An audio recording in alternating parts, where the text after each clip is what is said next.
Captain's Log, June 2nd, 2836.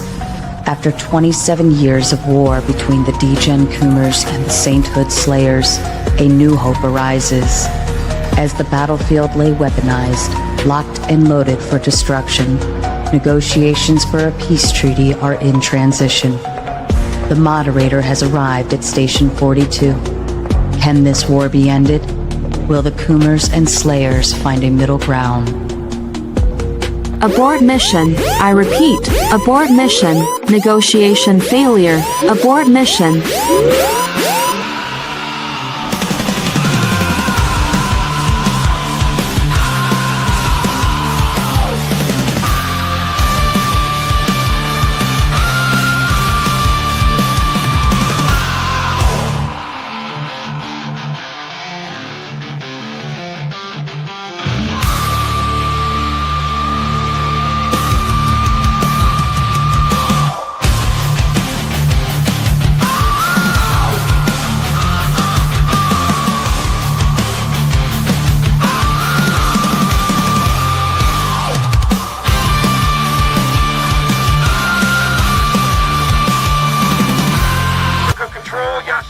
Heavy bogey 6 plus, low orbit over grid 15-2.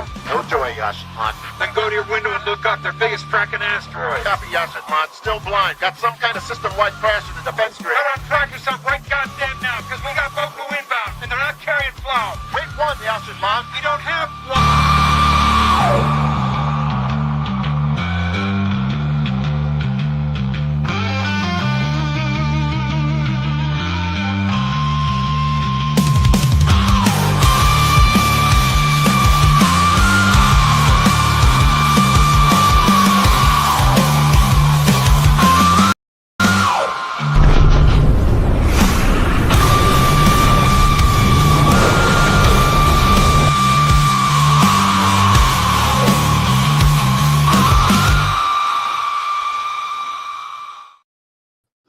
And good evening, ladies and gentlemen. I am Sarah the Raging Tomato, bringing back to you live another Moderator Monday.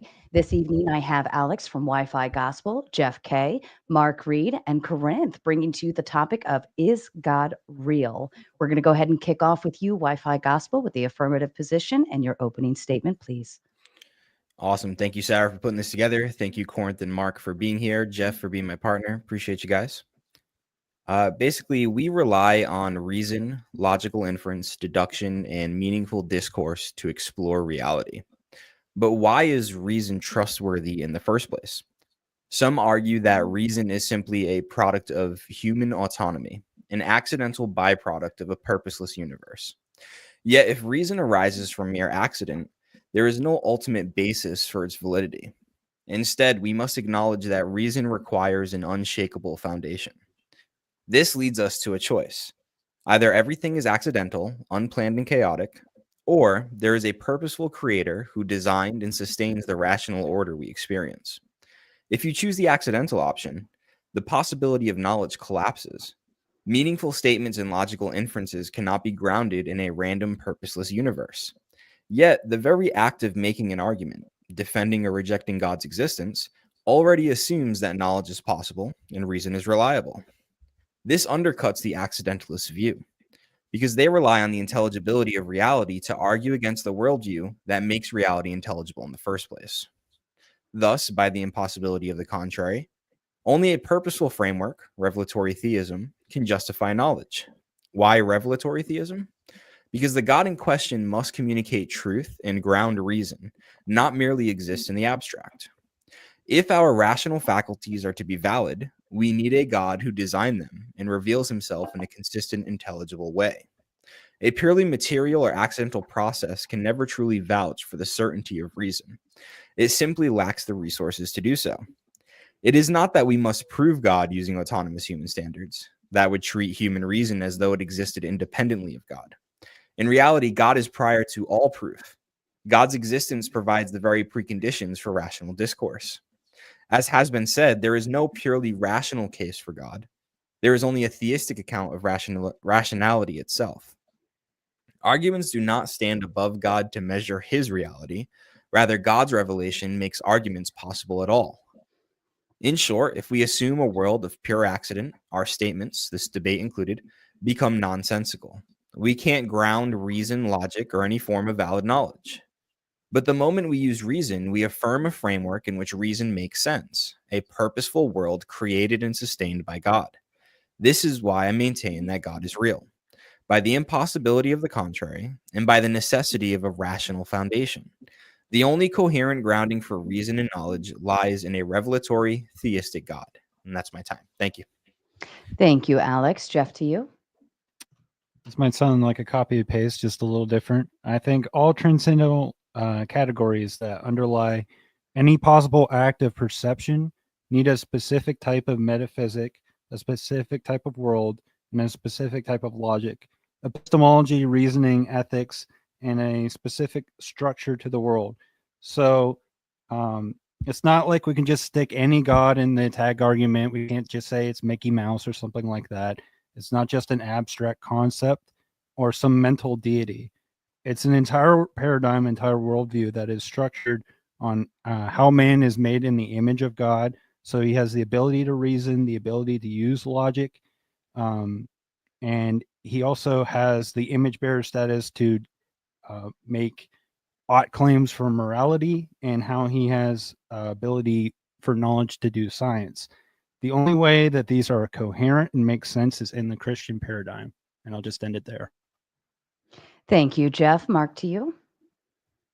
Yeah, I didn't really prepare anything, but I will talk about why there's a few reasons for thinking that no God exists, just to be fair.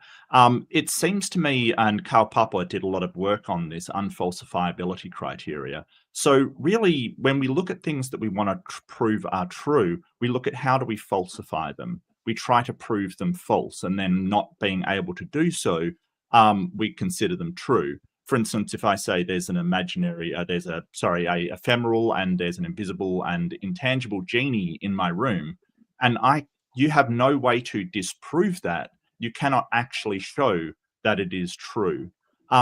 If you believed everything that you could not show is true, then you would have to believe everything. You would have to believe that there's an intangible genie in my room, because you cannot prove you cannot prove it false. But that's not how we live our lives. Another good point is that we have the examples of a trillion things with minds. They're animals, they're us, they're all kinds of things that have minds. But what we're expected to believe is that some people have a mind without any kind of physical structure. This goes in opposition to every single mind we have seen so far. So if I use induction, I think it's reasonable to believe that a mind does require some kind of physical storage medium to it, whether that be a computer, even if it's AI, or whether that be a brain of any of these things, or even some kind of neural structure. I think all the burden of proof is on the opposition here, who has to demonstrate that a mind without a brain is in fact possible, much less plausible. As I have never seen such a thing. I think it is only with that demonstration that I would believe that there is a God. And I just, as my third point, and I'll just sort of keep it to these three, I think that there are posited gods, because we're saying, is God real? But there's a lot of posited gods out there. And even though they're posited and would have all the same properties that would make them real that my opposition is claiming, they say they're not real. They will point out thousands upon thousands of gods that are not real, that posits the same claims. So why is their God real and the others not real is a good question. If they're being intellectually consistent, a God that cannot be falsified, they should be able to believe those are real as well, yet they do not. And I think I will leave my time there. Thank you, Mark. Corinth, to you. So to run a transcendental argument for God at first assumes a bunch of prior things. One of those is a form of transcendental idealism. The degree you take it to is up to you. But if we say that transcendental idealism is true, we first need a reason to believe that this is the case. To run things like the impossibility to the contrary, we need to go through all the possible things. We can't just go through all the things that the opponent can bring up. That would be an argument from ignorance, a fallacious argument. If we say that rationality cannot be derived from a random universe, then that would be either a genetic fallacy. The source of this thing is what's causing it to be false, or it's going to be a composition fallacy. The thing that makes this up is what's causing it to have that same trait. If all the arguments that were being brought here are in and of themselves fallacious, we run out of reason to affirm the statement, God is real.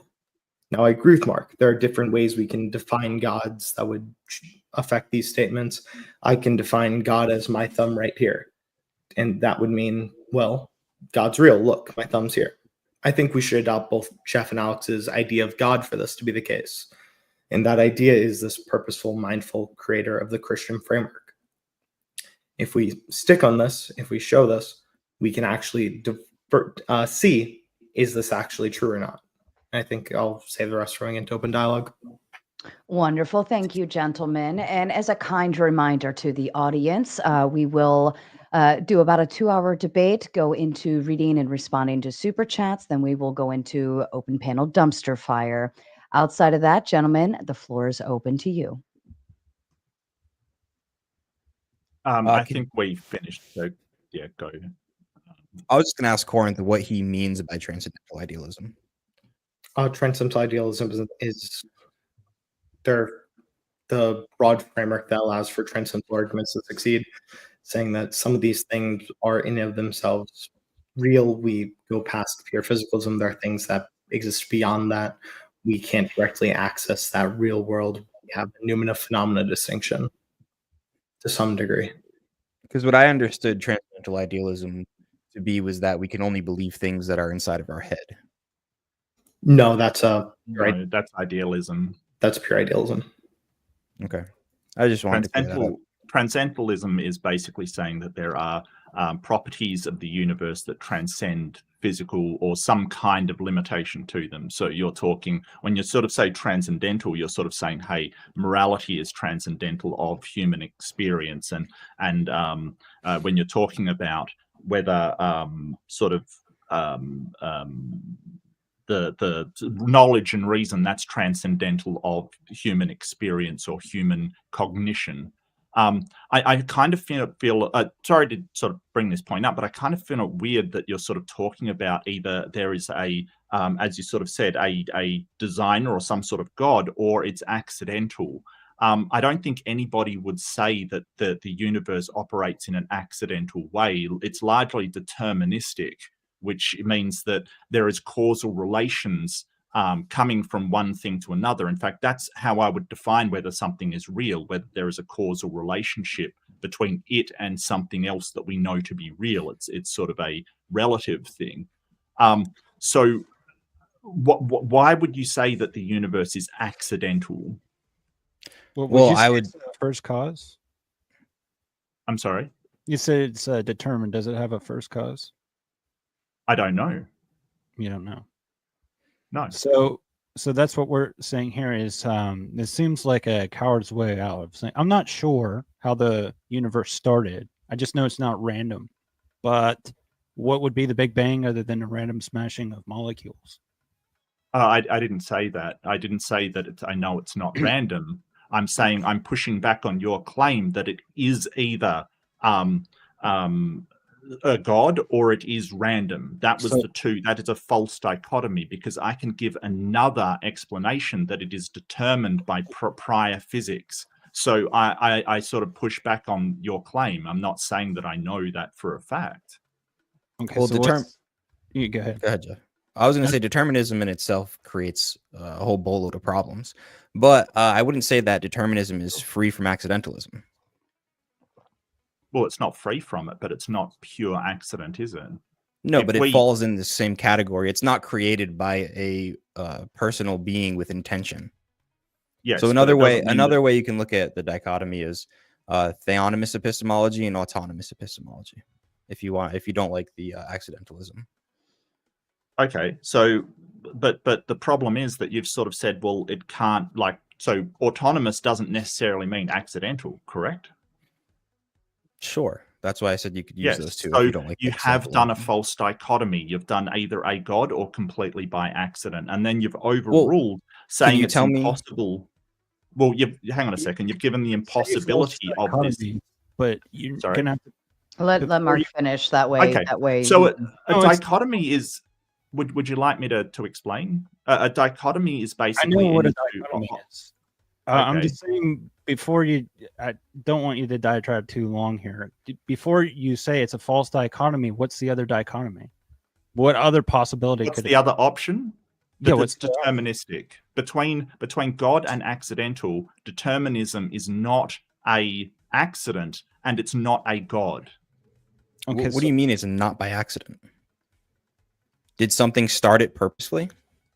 So if I drop a ball, right, and it bounces in a certain way, is that accidental or is that a determined product of physics? You dropping it could be accidental, but no, the way it bounces, right? You Right. actually dropping it could be, which is what I'm talking about. I'm not talking about the process. I'm talking about how the process started.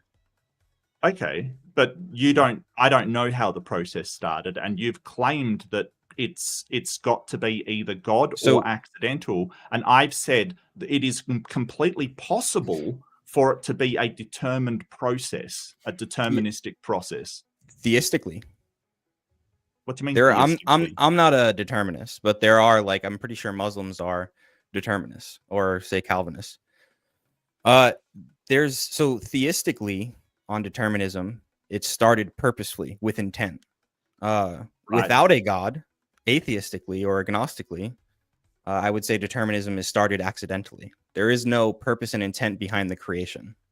And if it's started that way, at what point does it make it so there's not a patterned following afterwards? That's what will be required for knowledge to be there, is just that patterning. I'm not sure I understand what you're asking. Could you rephrase it? When we're just talking about the start of the thing, that can be accidental. To say that the property of the later thing would be a fallacy of composition or a genetic fallacy. Yeah, however no, you and that. and Or correct. how And are I'm you not determining saying that? that. Well, I'm not saying Oh. that. If we did live in a deterministic world that was started by accident, what I'm saying is the accident that started it couldn't have been God. Well, yeah, but the problem is that you've hinged all of this on reasoning being impossible in an accidental universe. So all reasoning Yeah. is impossible, is The what you've grounding said. of it. But the problem is that the accident, even if there was an accident at the very beginning, right, it doesn't make a deterministic universe comprehensive and intelligible and able to be understood. So it does not follow. It's a non sequitur. It does not follow So that the universe cannot be understood if the first cause, even if there was a first cause, because the other option is that the universe has always been here. in a accidental deterministic framework, how would you ground reason itself? How would I ground reason? Yeah. Probably with the laws of logic, and that would describe the logical properties of the universe. And where do those laws come from in a deterministic universe? I don't know. So then it's unjustified, not grounded. What do you mean it's unjustified? Well, you have to give an account for these things if you're going to use them. You can't just arbitrarily assert them. No, that's not true, because I can see them working and they do work for us. That's sort of like saying, well, where did your car get made? If you don't know, you can't drive it. Well, I'm not saying that, but I'm asking you how the car got there. there. You are. Wait, let me finish. you I'm are. asking you how the car got there, and you're saying, look, it's here. Yeah? So that's not answering my question. Well, why do we need to know where it came from? I don't I'm posit asking where you for it a comes justification. from. It was just an analogy. Well, I sort of posit that they are here and they're the best way to use to comprehend the universe. You're the one claiming that a God provided them. So I'd like you to demonstrate that a God in fact provided them, which you seem very reluctant to do. You made a similarly positive claim. You said, there they are. I can didn't. see them working. Yeah, we're using them right now. All right. Do you have to prove that positive claim? Well, no, I put it out there and you've Ah. affirmed it by using them. If you don't think they exist, if you don't think they're there, then please explain to me So, why no, they're not but- there. Hang but on, your no, Alex, positive I'm talking claim- right now, mate. I'm talking right now, mate. Uh-oh. If don't you have to don't swear, think Gavin. they're Oh, it's- there, You're please, swearing, please Mark. Stand do, by. Hold please on, do, hold on. please do explain to me why they're not there without using the laws of logic. Go ahead, No, be my you- guest. you're No, making- go ahead. You don't want to let. I me would talk. I'd really No, like to hear You've Mark just used talk more you've about just how used the law of defining- identity. Oh dear, you've just used the law of identity. Oh, You're what making a yourself tragic look like an ass, instance. Mark. I think that you're interrupting me while I'm talking, actually. So you're looking like the You're ass there, mate. I just asked you. Gentlemen, okay. I asked you if you made a positive claim, and you didn't understand the positive claim that you made. You're making the claim that the laws of logic are there absent a deity. No, that isn't a positive claim because I'm not claiming any origin to it. You're the one claiming a deity, and I'm saying, well, I don't You're just see that saying I deity. have it because I have it, though. Hold on. Stop. I will say, because you are interrupting when he's trying to finish his thought process. So let's at least try to wait until he finishes. You can still disagree. You can call him an ass when he's done. It doesn't matter. Just wait till he's done, and it'll make life easier on all of you. No, I start with my own cognition and I see things around me. Applying the law of identity seems to be an intuitive thing. I see that from experience that all of these things, that is the best way and the most logical way and the most reliable way to apply things to the world around me. You're claiming that all comes from a god. I'm not. I'm saying, hey, that it seems to exist in the world. And if it does originate from a god, please demonstrate. That's not a positive claim. I don't see how you can't see that that's a positive claim. You're making all sorts of metaphysical claims when you say that. You're saying that the world. You think? Sorry, You're- go ahead. Okay, yeah. You're saying that the world is a certain way, reality is a certain way, and that the laws of logic interact with reality a certain way.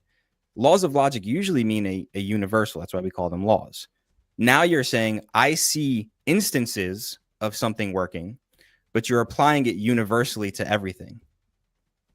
So this is a bit of a problem where it seems to be talking past one another. So when I say that the universe is logical, I'm talking about the properties of the universe. The laws of logic, because I'm a nominalist, I believe that all universals are just labels that we use to describe things, right? That's what nominalism is. So the universe may have certain properties, and the laws of logic are one way we can use to evaluate that universe. Now, there's other laws of logic. The Eastern logic is completely different than ours. Computers use a different sort of logic to interpret, but it's simply a description. It's like physics versus the laws of physics. The laws of physics are a descriptor. So does the law of non-contradiction exist as a property of the universe or in name only? Does the law of non-contradiction exist? Well, I think non-contradiction exists. As a property When you of say the universe? law of non-contradiction, if you're talking about the modal logic, that is the way we describe that property. But there's problems there. For instance, when we go into quantum fields and things, I some don't of wanna those interrupt laws, you, we're not sure. But No, I'm you asking do a want to different interrupt me question. because that's exactly what you're doing. I'm I just thought we asking were a doing the question. questioning here. I thought we This were is doing the true. questioning, but This is true. you know, this is It's the an open thing. discussion. Tell you on anything, Mark. You just Not say, I don't know. cross-examination. I'm not sure. Yeah, they're still interrupting me. So when you say so you're saying I'm making a You're not positive answering my claim. question. I'm saying I don't know where the universe comes from. I don't know that the laws of logic come from a god. And then basically I'm saying you're claiming that the laws of logic come from a god. You're trying to shift the burden of proof by saying I'm making a positive claim that there is no god, but quite clearly I am not, right? I mean, you went way off what I asked you, but whatever. Yeah, so I think Um, I answered your question. Non-contradiction No, is you a didn't. property of the universe. The Okay. law of non-contradiction That's is not our nominalism. description of that. Yeah, it is, because I never So- said it was universal. No, you're saying it exists outside of your label, right? That the universe has certain properties, yeah. Yeah, and those properties exist outside of the label itself. Yes, the universe has properties and we label Okay, them. and what is What are you nominalism? talking about? It is applying labels to universals. Right. And they that only exist as that label. describe certain properties of things. So if I say, hey, this thing is that is a interesting something, or this coffee cup is white, I don't say that white exists in some kind of platonic realm, or it is a universal, right? It is something we apply across the board to everything. But I think it's just a label for a certain frequency of light that is a part of the universe. I don't think that actually exists as something outside of simply properties that the universe contains. But that doesn't mean I don't think properties aren't in the universe. Okay. Doesn't mean that I think that, my microphone doesn't actually exist and it's just a label out there floating in the universe. But I think that universals that we apply to it, categories that we apply to it, are not actually real. They're just descriptive things that we apply to it. That's what a nominalist is. But I'm still not getting to you demonstrating that a God is real. Yeah, because in the beginning of my opening statement, I showed that my argument relies on the impossibility of the contrary. Autonomous epistemology. Autonomous, because like I've just demonstrated, you can't even figure out what a law of logic is and justify it. You just assert these things and say, I have them. How do I have knowledge? Because I have laws of logic. How do I have the laws of logic? Because I have them. Can you give a distinction between theonomous epistemology and what Mark is doing right now? Yeah, there's no God. Okay, so you're just asserting it and asserting God is real too. No, the assertion, it's not an assertion, it's an argument. And the argument is in a... So what theonomous epistemology is an argument? No, the argument is the impossibility of the contrary. So I'm asking about theonomous epistemology. You said that was an argument. That was go ahead. What's the distinction between the axiom and the theonomous epistemology you're positing? It's not an axiom. Yeah, give the distinction between the two. What do you mean? You can call an axiom not an axiom and call it a theonomous epistemology. It's a justified presupposition. Can you justify a presupposition before using it? Yes. You can't justify You can't. That's what a presupposition is, Wi-Fi. If you can't justify a presupposition, if you can't justify, this is how axioms are justified. It wouldn't. If it was justified, it wouldn't be a presupposition. You can't. So all right. So then your argument about the laws of logic doesn't work then, because you have to presuppose them. So therefore, it's unjustified. Like we're using the same standard you are for theonomous epistemology. The thing you're accepting here. And you're just saying the other thing is impossible. The argument we're showing by your own standards, something else is possible. Under theonomous epistemology, the laws of logic are justified as a reflection of the nature of God. That follows. And under this form of empiricism, it's justified as their properties of the universe and all the particulars. No, that doesn't follow, because you have to access them.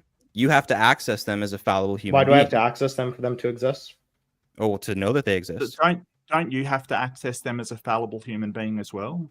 Yes, but if there is a God who has created the entire universe and sustains the universe, he can impart that knowledge to me without even through my fallible senses. And if the universe allowed us to randomly access these things, we can access this as well. You saying we're fallible and implying you're making that this thing is particular in this given case is false doesn't follow. It's just saying it's possibly false. You're saying it's impossible be true when you say the impossibility of the contrary. When you do that, you're making the universe God. So you're just falling into theonomous epistemology. We're not falling to theonomous epistemology because it's not revelatory. So how does this you universe even distinguish theonomous epistemology must be revelatory? Do you not know your own term? Did you not read Reason for Reason enough? If it's not revelatory, then you can't have access to it. You can have access to it without it being revelatory. You said it randomly gives it to you. That's a possibility. That's revelatory. Us being fallible doesn't mean every given thing is false. It means has the ability to be false. Okay. Do you not know the terms you're using? How is that not revelatory? Because it's not intentional giving of information. So what do you mean how by is it giving it to you? Okay, we can clarify. How is a non-personal being? I'm saying it's not giving to us. Okay. I'm saying it's not. So we can clarify for you. Revelatory. That was the term you brought up in your opening when you described theonomous epistemology. What do you mean by revelatory? We'll see if I'm using it the way you meant it. That God reveals things to us. Okay, the universe isn't revealing this thing to us, so it's not. So when we're using so how are you because we have the ability to. Us being fallible doesn't mean all cases are false. It means they're able to be false. So we have access to it because we have access to it. Sure. Okay. You're okay with When that? we exist in the universe, I will concede that we exist. So I don't see why we wouldn't have access to the universe. We seem to, unless you are disagreeing with that. But I'd like to ask a question because you seem to be thinking this is a interrogation of us. No. So I would like to get into this whole thing about God is the only way that it can be revelatory. And you said that, hey, we have access to God, but isn't that going through fallible human senses as well? Even if it were, to say that the God who created humans isn't able to reveal things to them would no longer be a internal critique. Well, wait, but that is an internal critique because I'm critiquing that you said we have access to this being. So therefore, the information you're giving has to be correct because you've got access to a revelatory God. But if the medium that it is going through is fallible humans, and you acknowledge that, hey, some religions get it wrong, right? There's an ultimate and proximate starting point. The ultimate starting point is God. The proximate, yes, I am. I'm answering. The proximate starting point is our senses. The reason we can trust that our senses and reasoning are reliable is because we've been created in the image of God. But so how do you know that your senses, like to see God, are reliable if they're not reliable? What do you mean? Well, I'm not relying on my senses to make that argument. You know that your interpretation of God, even though other people's is incorrect, yours is correct, right? And also, well, how do you know cares that your for the specific topic of this debate? One at a time, gentlemen, please. Well, this is all your claims. I'm talking. The specific topic of this debate, who cares? Secondly, I already told you the difference between ultimate and proximate starting points.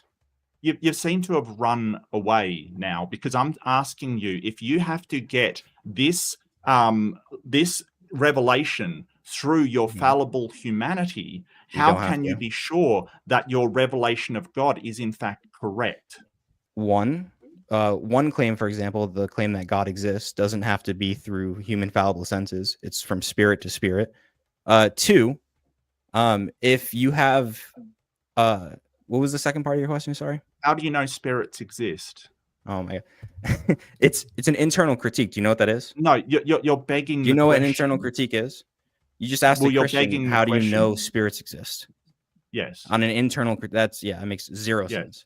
The standard we're using this standard. We're holding your standard to yourself. Yeah. That's an internal critique. Through revelation, we know these things. Now, we don't have to use our senses in order to know these things. God can impart this knowledge to us. For example, just the one claim, as the topic of the debate is, that God exists. Just that one claim is given to everybody. That's a knowledge claim that everybody holds. And how do you know with fallible humanity, because that's what you tried to leverage against us, without Did you not just hear what I just said? Fallible evaluation. Oh, I heard what you said. I don't need to use my senses to know that. Well, Alex, please, I did remain quiet while you talked. I would like the same kind of respect. I'm just going to give you the same answer. Well, basically, I'm trying to explain and you won't let me. And now you want to run away from the entire thing, saying, hey, it's not important, it's not important. So you're saying that God imparted it to you. How, with your fallible humanity, did you know that the imparting of that information that you claim, begging the question that is always there, that God exists, how do you know that that's correct if you have to evaluate the imparting of that knowledge with your fallible human senses? By the impossibility of the contrary. Why is the contrary? Because if that's not the case, then we can't have knowledge. Could I please finish my sentences? If it was a demon, an infinitely powerful demon that was sending it to you. Oh, I'm sorry you're getting angry. I'm not letting Gentlemen, I'm sorry. Like another god. Are you from the Jim Bob school where you interrupt people and then get angry? Are you from the Craig school where you just bloviate about? Yes, he is, by the way. He was getting prep from all the dumbest people in that community. Oh, okay. Well, there you go. What I'm saying is that how do you know with your fallibility of humanity that it is not some infinitely powerful demon that is imparting you with this false knowledge? Can you please demonstrate that that is not the case? So something like a god doing it? No, it's a demon. Okay. It's infinitely powerful, but it's not a god. Sure. That's hilarious, Mark. That's actually hilarious. So you How do still you know haven't you're gonna have demonstrated brain it. in a vat? It could be scientists making a brain in the vat and putting this into your head. That would make knowledge impossible. That would make your question impossible. It would make it impossible Ow. for you to be a brain in a vat. Incoherent. Ow. Incoherent, yeah. Ow. Because if How's I it was brain in a impossible? vat, we couldn't know anything. Okay. That You're is then just called asserting a- it. Then you're Well, just what that asserting it to be is- the case that we have that level of Hold certainty on, there. Torrance. Are What you that saying is that we don't know called- anything? Well, what that is, it's called an appeal to consequence, right? It's basically saying, I do not like. Are you the going to go on a monologue implications right now, of Mark? that possibility. Hold on, Alex. Wow, Alex, how stop. obnoxious! Like seriously, Here, I was naming all the fallacies up until here, and Mark caught that one. Let's go, team. right. It's basically saying, well, I don't like the entailments of what you've suggested, so it can't be true. It's basically the same as wishful thinking. Well, I don't want it to be true, so it's not. Mark, So that's what- again, I'm asking you to explain the impossibility of that being the case, not your feelings on it. Everything you just said relies on the ability to know things. Okay, being clarified. Mark, are you an epistemic infallibilist? No. Perfect. We both think knowledge doesn't require certainty there. Now, I Okay. can justify this through Munchausen's trilemma. I can show you how you don't know Yep. things by the certainty. You don't have that certainty. You're trying to embark into us. That's required for I'm it. not trying to. Okay, so when we say it's possible to be a brain in the vat, how does that make it knowledge impossible? Certainty is not the requirement. Well, because you're just asserting fallibilism. So by what justificatory theory would you be using? That doesn't Phenomenal answer the conservatism, question. Okay, and how do you know phenomenal conservatism is true? regressively. I agree with Munchausen's trilemma.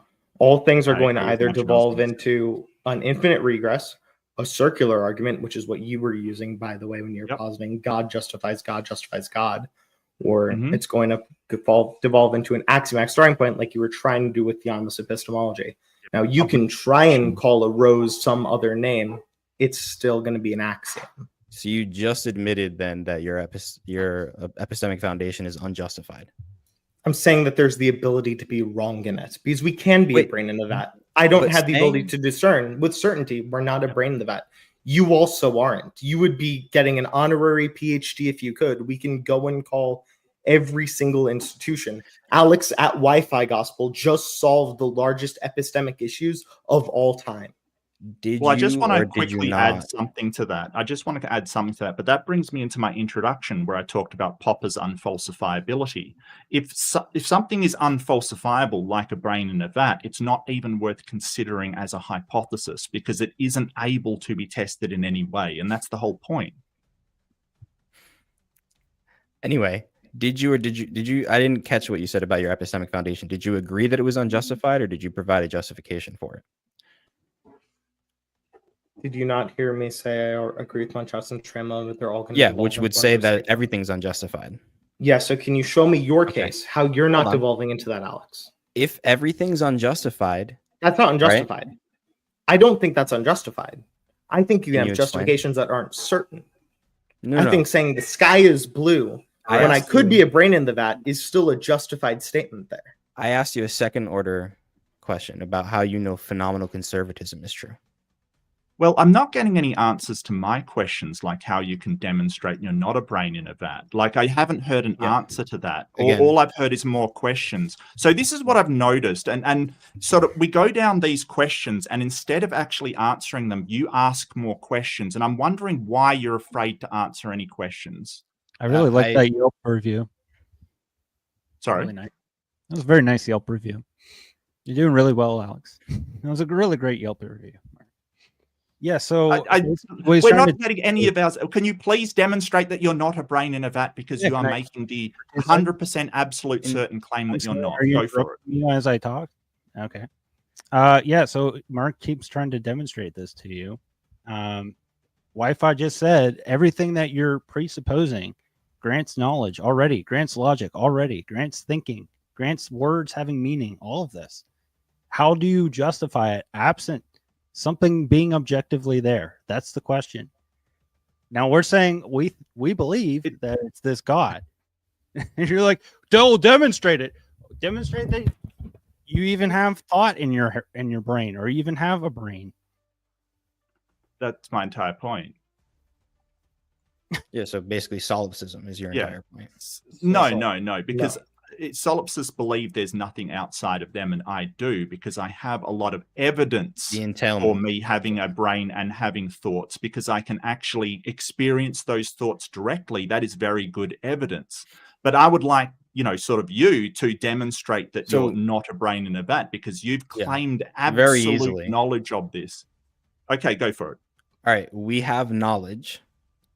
If humans have knowledge, we're not brains in a vat. Humans have knowledge, therefore we're not brains in a vat. The reason that Demonstrate the argument knowledge. works. Show the knowledge. Wait, I agree are that's you a saying valid we argument. don't have We want knowledge? the soundness. We want the justification. Are you saying In we our don't have definition knowledge? of knowledge, we don't believe in certainty. No. We don't believe in That doesn't matter. infallibilism. I'll grant you It does. fallibilism. I'll grant you fallibilism. But when Then you that make a doesn't first, follow. That's hold on. unsound still. Hold on. When you make a first order knowledge claim, which fallibilism gives you first order knowledge claims, you're also saying that knowledge exists, which is a second order knowledge claim. I'm saying that even if I grant you fallibilism, you can't justify your second order knowledge claim.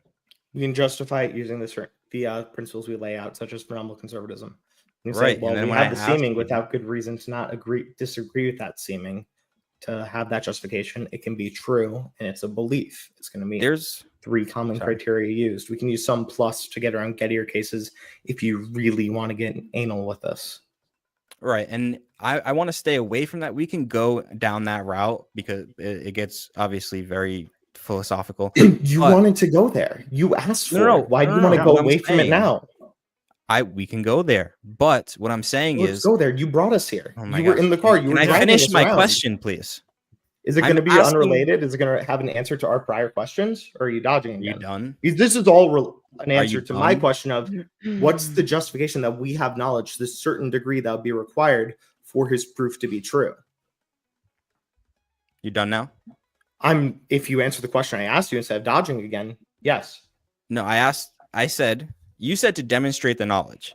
I asked you Yes, if, so to the if certainty you degree agreed that that we we had require. knowledge, and then you gave some fallible phenomenal conservatism bullshit. What I'm asking you to do is I'm how asking do you to know answer my Oh question. my God. I don't know why you're asking me This to is do something. insane. with the answer Yeah, to my you're question. asking another Can you question. shut up for a second? Jesus. Not if you're not going to answer my question. All right. If you're going to dodge, I'm it, literally you answering your dodge it. question. Alex, I think it would be more fair in terms of the concept because you have the affirmative to come back to the question and provide a more This is how defined I- response. If you're saying that we don't have knowledge, I'm not. Then I'm saying you're- we don't have certainty. Hold on, Corinne. He's talking I'm about. clarifying for him. He's saying I'm we don't clarifying. have absolute knowledge. We don't I'm- have certain no, I'm knowledge. not. I'm clarifying for Alex. That's what I'm saying.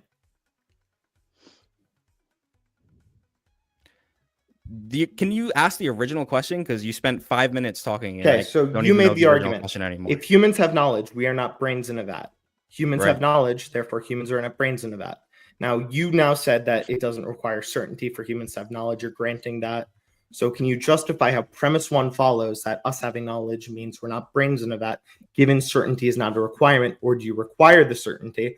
In which case I No. need you to justify premise 2 and show us that we do have that kind of knowledge. Because even under fallibilism, you can't justify, if you're a brain in a vat, you can't justify your knowledge. Even under fallibilism. And again, it's And this is appealed an answer to the constantly. towel. Mark, do you understand how this is an answer to the question? Yeah. So it's basically saying that I don't like it because we wouldn't be able to, do this if we were brains in a vat. No. We didn't ask Everything your you're feelings about it. saying. What was that fallacy Even- again? Appeal to consequences? Appealed. Are you guys having a consequences, conversation with yourself now? What's going on? Yeah, you're not engaging, so we're gonna have a Oh, okay. 1v1 Yeah, here for now. it's- So it's you just kind don't of- like my answer, and now you guys want to make out. That's fine. No, it's Oh, fallacious. no, it's a fallacy. Where's the it's a transgender I You're thing? making think, it fallacious I like think, that. I think, Alex, what they're doing is they're breaking down what you're saying, and they're kind of recognizing it as not following. Because Corinth did mention premise 1 and then premise 2, and they're not. Doesn't sound like they're running in sync together. So premise 2 is that we have knowledge. I'm saying that if we're a brain in a vat, you can't justify the second order claim that you have knowledge. So if we have knowledge at a second order, it's a second order claim. If we have knowledge, then we are not brains in a vat. Because Okay, so as a not- brain in a it's vat, actually you can't humans have justify second it. order knowledge. we're not brains in a vat. Humans have second order knowledge, therefore we are not brains in a vat. Well, Okay, can you demonstrate me that second order knowledge claim you want? so every first order knowledge claim is tied to a second order knowledge claim. When you say I know X, you're also saying that knowledge exists, right? Yes, I know what So- second order knowledge is. okay. I want to know the second order I'm knowledge. explaining it for humans the have. audience. I know you know. I know you're a smart guy. All Let right. him finish, Corinth. Let I him know I'm smart. I don't know if you're smart. I'm not going to show you. Go that. I ahead, was giving you a Alex. compliment. You're Alex. just a dick. I'm not Go giving ahead. you a compliment. Oh, calm boy, down. shut up. Corinth, let him finish, please. Alex, go ahead. It's hard to keep a train of thought when I keep getting interrupted. Yeah, it is. Basically, the second when you make a first order knowledge claim, you're also making a second order knowledge claim that you have knowledge. So the only way to justify it, which is the entire argument, is through theonomous epistemology. If there is a God who created us in his image with purpose and sustains the world and sustains us and created us to know him and to know the world, then we can justify that.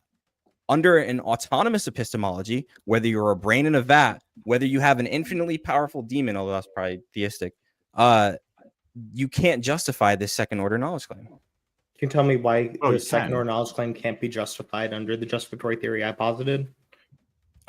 Well, you're just asserting it. You're not Again, I'm just- positing phenomenal conservatism. Yeah, You're without relying on the justifying. impossibility of the contrary. So you need to show that to be impossible for that to be true. Correct. You can't just say, Yeah, well, you're so- asserting it. I'm asserting a possible case, which you rely No. on being able to disprove. So if we can assert things, that means that they are. No, you're relying on impossibility of the contrary. Yes. How many times is that? So, it's if I show you unjustified. something that's It's not possible if it's unjustified. Okay, so justification relies on possibility. No, I'm So saying that you're the making a claim circular of phenomenal argument. Wait, I have a conservatism- really easy example for this. Alex, are there a number of atoms in the sun? If I list off every single number, 1 to infinity, will I hit the number in the sun at one of those given points? Sure. So would it be true when I got to that number that that's the amount of atoms in the sun? Yeah. Am I justified in saying that? Not under autonomous epistemology. You're not. You're Well, saying that this is under false any- now. This is the contradiction here. No. I think you are Because it's justified, yes, unjustified. due to It's basic- unjustified basic- here, which makes it false. Alex is affirming. It's Well, it no, means you true. don't it, have it could knowledge. be. Being All right, all unjustified is right. false. I understand what you're saying now. It could be true, but you wouldn't know. Sure. But Okay. it is true that he would Talking about hit the epistemology. number of Yeah, atoms. it's true. If That's he why went from justificatory theory. if he is went possible. from 1 to infinity, it would be true that he would hit that number. That would be a true statement, and that would be true.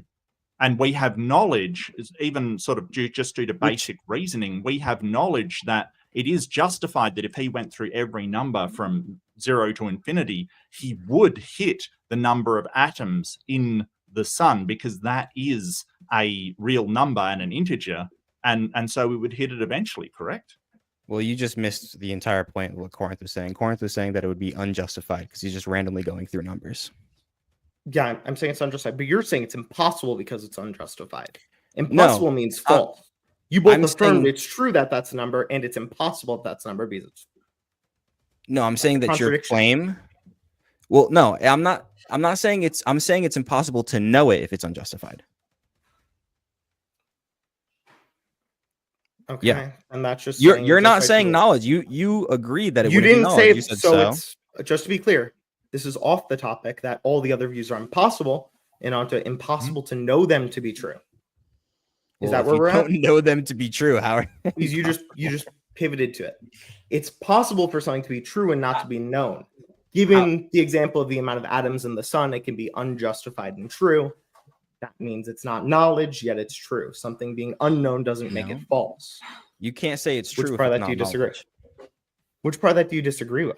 The part that We you said went- it's true, but it's not knowledge. Sure, I ran through all the number atoms in the sun. You agreed. I eventually hit that one. If I pointed at all of them, each individual cases, that's the Yeah, amount of atoms in the sun. I went to a true You statement. wouldn't know the number. It's not knowledge. That's a true statement. That's not No. knowledge. You're saying it's a true statement is knowledge, a knowledge claim. No, I'm not No. saying it's knowledge. I'm saying it's a true Because this statement. It's is just the- not knowledge. You saying says it's that true every is saying I time- know it's true. Yeah, the second order Every claim time here he is that says- one of the numbers is the amount Right. of atoms in the sun. Right. That's the second order claim here. That's a Yes. first order claim. That's the second order claim. No. Yes, that's what the second Why order is that claim a is first relying order on. claim? Because he's not, because the second order claim that I'm talking about is about the existence of knowledge. I think you should reread Reason for Reason The because you're second really order claim misunderstanding is what the Father existence Deacon of and Knives knowledge. wrote. Great. So are you able to justify your It's first autonomous order. epistemology or not? To the same degree that you're able to justify theonomous epistemology, So yes. you're not. To the Thank you. standard, if you say we That's can't why it's justify it, and we're impossible. justifying it to your Yeah. standard. Oh, how are you That's an justifying admission, it? just to be Phenomenal clear. conservatism Alex just seems to be admitted true, so it's he true. can't justify his own No, I beliefs. didn't. So Not my at all. answer was Fine. to the same degree you are able to justify it. And Alex's response to that is so you can't justify I it. obviously So disagree with Alex that. tacitly It's admits here. justified I'm on a no, it's couple not of tacitly. You're One- twisting my words. One I mic said- at Okay, a time, explicitly, you're right. gentlemen. That's an explicit I'm admission. explaining. No, not at all. So You're Alex, playing when I word say I games. can justify it to the same degree you can justify theonomous epistemology. Right, and that when you wasn't say my so answer you to can't you. justify That was it. not my answer to you, dumbass. That was your question. was. That was my answer. That was my answer, dumbass. I'm telling you what I said. Okay. And then your statement to that was so you can't justify I was it. answering a separate question. I love how you as try and asked call your me a question. dumbass when you misunderstand the conversation. Okay. So, Is So it I good for again, you to know that you are If this you're much not lesser? if you're not able to justify your epistemology, then we can move you on can because justify the it to the argument same worked. degree you can yeah, justify so yours. I'll Just just to jump in justify here, it. guys. I'll just jump in here and say that I justify my epistemology on axioms which you in fact validate, Alex. So the axioms that I base them on Hey. are that my senses are true and that the laws of logic exist. Do you refute either of those axioms? Yeah, axioms aren't justified Okay, justify theonomous epistemology right now. by the impossibility of the contrary. You've already Just showed that never this is showed something you the can't show the impossibility. impossibility to. You're going to I literally second order did. knowledge claims, which is affirming theonomous epistemology, which justify is bringing it. a circular argument. Do you So think you get to circular justify arguments are it. justified, Alex? Not at all. You know So that this the is what you're imposs- using, right? To justify that Where's that's the false? circularity? Okay, show me where you get to the impossibility of the contrary. You for you us. made a claim. Show it. Sure. I'm demonstrating this. Show me how you get No, to you're the not. impossibility of the Show- contrary. So you're demonstrating by asking me questions. Yes, because you said how am I demonstrating to you that Show me the your argument is circularity. I've circular? given you the argument.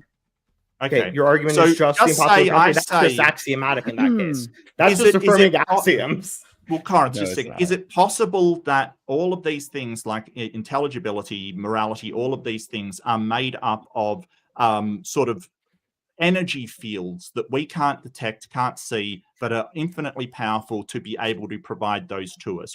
Is that possible? No, Why not? because in order for them to give for you to access them, you would have to know them, or you would have to have a revelation from someone who does. Can you They're tell me just why being directly accessing to something is you. what's required for it to be true? It's not in order for you to know it to be true. So it's possible. It's just unaccessible. So it's possible. No, Possible.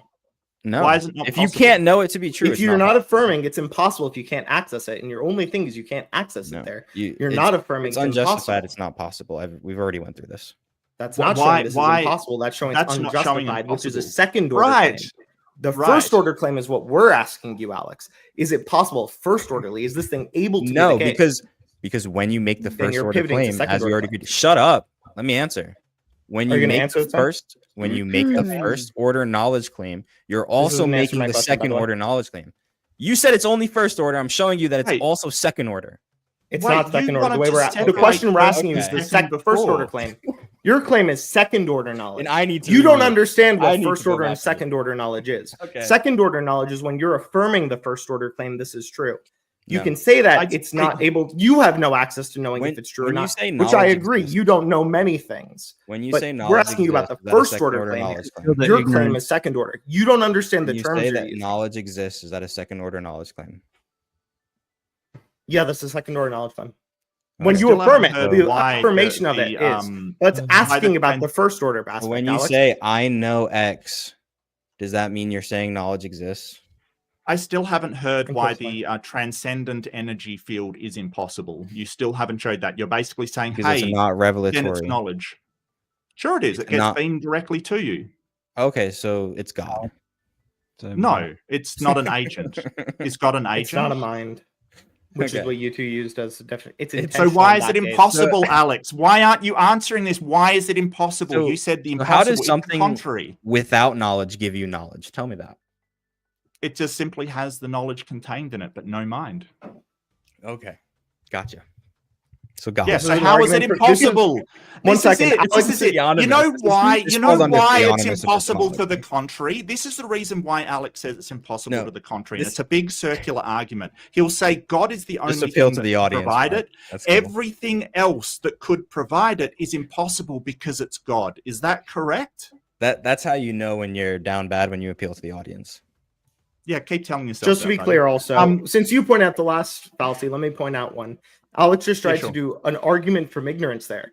In order to justify his claim, he's trying to appeal to we don't know the answer, therefore the other answer is false. He's not saying you Correct. don't That's know a it. fallacy, by the way. He's not saying you don't know it. He's saying you can't justify it. So it's When not- he's saying we can't Yeah. justify it, that's him saying we don't know it. And he's saying it's false Not because saying we we can't It's not justify saying it. you don't know it. We don't know it. It's not saying you don't know it. It's saying you can't justify it. Yeah. Alex, So are you I saying we still- don't know the second order knowledge claims? At the second order, Okay, so Jeff, he is saying that, just to be clear. but at the first order. Alex, you it's can go first. generally a good tactic to not contradict your debate partner when he's trying to bail you out. well, of the whole you considering keep we thinking had for yourself. considering we had one day to prepare this together, and nobody else would fill his spot because they all hate your guts. Then yeah, I get it. I'm a hateable person. We didn't even prepare for this, Alex. Isn't that embarrassing? Yeah, You guys definitely are on the same page. yeah, we are Guarantee because we're both that. we're vibing right You now. are- We're you are seeing- worlds You're apart. not. Oh, really? Okay. Yeah. Where is that contradiction? Alex, I can Corinth, leak you our Corinth, you're not a entire DMs determinist, if you right? want to. Okay. What? I'm not determinist. You okay with that? Mark, if I'm not a determinist No, either. we don't. We're not going to go that route, Corinth. We're not. I'm just gonna saying go that it's route. 2 messages. No, Yeah. I didn't say you guys like No, sat it's okay. there and Let's planned not this get- out all together. Yeah. You're saying that it's because we're not on the same page on every little detail that's somehow No, he's saying that you actually contradicted what Jeff said, and it kind of actually works to your disadvantage in part of the argument. right. That's what And- he's saying. Yeah, and And so giving you when advice. Mark say and Mark you're and a Mark said the world was determinist. deterministic, which I know Corinth No, I doesn't didn't. agree with. No, I didn't. No, he So said this is the possibly problem. Every deterministic. time we Which say, I agree is with. it So possible nobody wants that to make a this claim is on that the side. case? Every Let's time we do say a reset, is- gentlemen. Yeah, I just- just want to just, get this out. Let quickly. me reset you guys. Then we'll start with you, Mark. Just a big shout out. There's over 130 of you out there watching. Please be sure wherever you are watching from, hit the like, subscribe, share. Don't forget, we will open the panel up in a little bit. Outside of that, Mark, to you, please. Yes. So just because we say, hey, you're saying on the impossibility of the contrary, and we bring up these things that we say, hey, this is a contrary, and you have to show it's impossible because that's a really bold claim. You're saying, oh, well, that's what you believe. You think this. No, when we bring up a contrary, we're simply saying that, hey, we don't believe your claim that everything contrary is impossible because you can't show that. So it doesn't necessarily, I don't have to believe it in order for it to contradict you and still be possible. So that's why I brought up determinism, because you said, hey, there are 2 options, accidents or a God. And that is a false dichotomy because I can bring up something else. That's it. I might have misheard you, but I'll go back and look after the debate. I thought you Sure. said I believe that the universe is deterministic. And I'm sorry if I Well, misheard you. Generally, yeah. Do you think the universe is Sorry, deterministic? you At least did. it's Is that your Well, claim or I'm not? I talking don't get about it. the physical properties of the universe. Like, do you think that most things like physics are determined? In a physical sense, sure. And if all there is Okay. physical, then you're really got some Okay. problems there. Well, no. I'm just saying, like, if physical things, it's at least Hmm. partly deterministic, isn't it? Sure. There you go. But that was not your position. Anyway, the reason take you a asked me a position. question. What? No, my position was that your claim that it's either accidental or God Right. is a false dichotomy. That was my position. So you're taking an approach where it's this universe that has all the attributes of God and can do all the things of God, but isn't God. I never That's how said you're that. saying that's a contrary. No, one of the that's not. things the that last it didn't example. have in that case, and Mark can contradict me here if I'm wrong. It's not intentional. It's not a mind beaming to you, but it's still Correct. revealing it to you. It's still It's not an revelatory. agent. And Notice if you how we paid didn't prep attention and to we're not my contradicting. So the question If, is, how would- just note, how you would well, I know want to that. answer it because you asked me. If All you right. paid attention to my introduction, I said that, you know, a God has to be an agent. It has to have intentionality. And I don't think the universe does. So you're saying that this random, this universe that is random, that doesn't have any intentionality, is giving you access to knowledge. I It's at didn't least say it was possibly the random. case, which means that your argument, You wouldn't it's be able the to know. impossibility of the contrary is false. No, because if you It's say revealing that it to us, so it's this giving a second if order you say justification. it's just to be possible, it's a clear. knowledge claim. Okay. No. And you're no, when you say it's absolutely impossible, not. that's a Then a knowledge second claim. order knowledge Absolutely When you're saying not. it's impossible, No. that's a knowledge claim. Can you justify the impossibility here? Oh, I'm sorry. Do you guys disagree? Mark, what was that? You said no? Yeah, I well, also if said you no. claim knowledge over something, you're not. So if I say, hey, you know, it's possible that my wife is in the kitchen or in the living room, that's not a knowledge claim. Yes, it is. What are you talking about? So you don't know that it's possible. Well, it's a knowledge claim about the possibility, but it's not a knowledge claim about the actuality. All right. That's See, what I said. understood what Mark meant there, unlike you. We agree on both of those cases. All right. Now, if you make that knowledge claim, you have a second order knowledge claim that knowledge exists. So in this universe, if it could be true, but you didn't know it, then it's actually not possible because you're making a knowledge claim and then saying you don't know how you know it. If Right, not it that you don't know could how you be know, but- true and you don't This know doesn't it, follow. then That's a non sequitur. it's not possible. That's ridiculous. That non-sequitur. is So you're in Yeah, this universe. Since you're using no, more I logic want to than- address that. Gentlemen, I kind of want to ask, and Mark, I'll let you address it if you so choose. But I Sure. want to ask: is there a way to move beyond the first order second order argument and kind of dive in another direction, or does it kind of stop Well- on this note and nothing else kind of comes beyond it? It's sort of crazy. We both agree. We all of us agree that first order knowledge is a thing. Like we just keep getting dragged back to it by Alex, who sort of says, well, if you have to show that the impossibility of anything else but the God in order to justify this first order knowledge, then I get to like hammer it with you. And I don't think it's really a problem because we all agree on it, that first order knowledge exists. Mhm. Do you agree that second order knowledge exists? Because this Yes. very statement, I agree that first order. Well, knowledge I would exists have is a liked to second address order knowledge the claim. claim that Alex made, that if you don't know it, then it's not. If you don't have knowledge of it, then it's not possible. And I think that that's ridiculous. I have no knowledge that a tree would fall in the forest if I don't, hear it, see it, whatever. But I think it's possible. Right, but you're making a worldview claim. And if you're inside of this worldview that you've made up, you're saying it's possible that this worldview is true. And under that worldview, you would then be making a second order knowledge claim by saying that. So you now have to justify that second order knowledge claim. And I'm saying you can't. You're in that arguing rule. that the falsity of it, not the impossibility of it, though, which is not your claim. No, You're saying so we don't have epistemic access to our view. If you're saying then it's Mhm. necessarily false, that's an appeal to ignorance, which is a fallacy, Alex. Is the best you can come up with a fallacy, or are you going to make a coherent argument? It's got First of all, you didn't hear anything I just said because I just heard if everything you said. If you're in this worldview and you're doing a critique of this worldview and you say it's possible that this worldview is true, that is a knowledge claim. So now you've moved on from possibility. Yeah, you're doing an epistemic limitation, which is what I just said, Alex. I understood what you said. So if you can't know it under this worldview, then it's not possible. I've repeated myself No, 3 that's times. not how that works, because I can Okay. clarify this again for you. This is a fallacy. It's called an appeal to ignorance. Because you don't know this, because you have that epistemic limitation, therefore it is false. This is a fallacy. Or Alex, do you have an argument that's non-fallacious to justify God, or is this the I've best you repeated can myself bring? 3 times now. You Corn, have repeated the this is not fallacy going 3 anywhere. times, and I'm walking you through how it's a fallacy. Trying to put you on a leash so I can dog walk you through this a little bit closer. You would actually really enjoy putting a guy on a leash. I do Stop like it, putting guys on boys. leashes and embarrassing Yeah. them. I love Yeah, dog Yeah, walking. think you're a we've freak. Sort of I understand that. shown. I think we keep asking, like, can you demonstrate that every contrary is impossible for this claim that only God can provide this knowledge? And I don't hear any kind of refutation for that. All I'm hearing is, you repeating it's the impossibility of the contrary. I don't understand how you can demonstrate that. I think you See, because that's understood- something that he can't justify, but is knowledge to him. That's special I pleading. think that you understood the argument as I put it, because I put everything into two categories to try to make a dichotomy. Which You is tried rejected to. as a false dichotomy from the beginning. I was literally just getting to that. If you could shut up for more than 2 seconds. I literally was just about to say, before I got interrupted and lost my train of thought, that you tried to create a scenario that wasn't either of those to make it a false dichotomy. And my argument against that was that it actually did fall under the the theonomist category. And we've given you the distinction. We've given you a non-revelatory case, and we've given you a non-intentional. Yeah, but the non-revelatory case doesn't work. As and we've we've also demonstrated. given you a revelatory, haven't. non-intentional We give you case. cases that No. don't work. We've given you both of those. The Show revelatory. how they fail.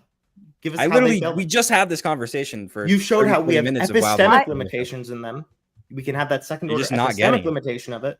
That doesn't show it to be false. That's the fallacy I keep telling you you're committing. And I can show you. I can No. pull it up on stream for you if you want.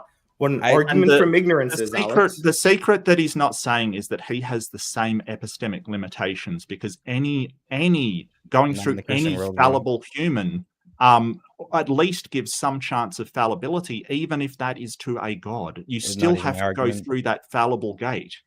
Do you think that's why he won't answer us about any questions we ask him? Oh, when he absolutely. keeps pivoting? Absolutely. I think that's true. I've literally only been answering your questions this entire time. But No, you've been trying to pivot off No, and you've ask us been questions. when we ask asking you us questions. questions. Yeah. Okay. I wanted to give Jeff the ability, if you wanted to chime in, because you've been pretty quiet, and I just wanted to make sure you had the space. Sure, Jeff. Yeah, that's a good idea. Good idea. Yeah, get me in. Did you either one of you want to try cross-examine me, and we'll try to go through some of this? I mean, You can, Corinth. That's no problem. Do you want to have been pressing really hard on Alex? Do you want me sorry? to? Yeah, yeah. go Jeff, sure. Jeff, do you agree that it's every other worldview is impossible? every other worldview, logically, it could be logically possible. Okay, so if we think that this is at least logically possible, what do we have to affirm one view over the other? We would have to look for coherency and make sure everything doesn't contradict itself. There would be reasoning, things like that. Okay, so in, say, the case we gave earlier of the nominalism with some deterministic, some degree of determinism in the universe, what part of that either doesn't have that coherency or any of the other conditions do you think that would falsify it? I think you're going to have trouble with spatial relations and the way that we perceive things, how things are perceived, metaphysics, explaining the existence of these in the world. While they may be the case, no one would be able to have the mouse sounds to explain it. So the epistemology and metaphysics are necessary for a structure, I would say. And that would have to be revealed.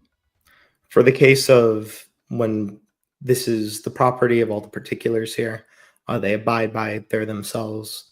They can't be in some other place or not themselves simultaneously, and they can't be anything other than themselves or not themselves. That'll be an argument for three laws of logic as the properties of those things. What limitation do we have to be able to see that right now? To see the laws of logic? Yeah, why can't we look at that, say, okay, it's following those three properties. We know that thing at least is following those three properties currently. Now, how do we know that they're following those three things?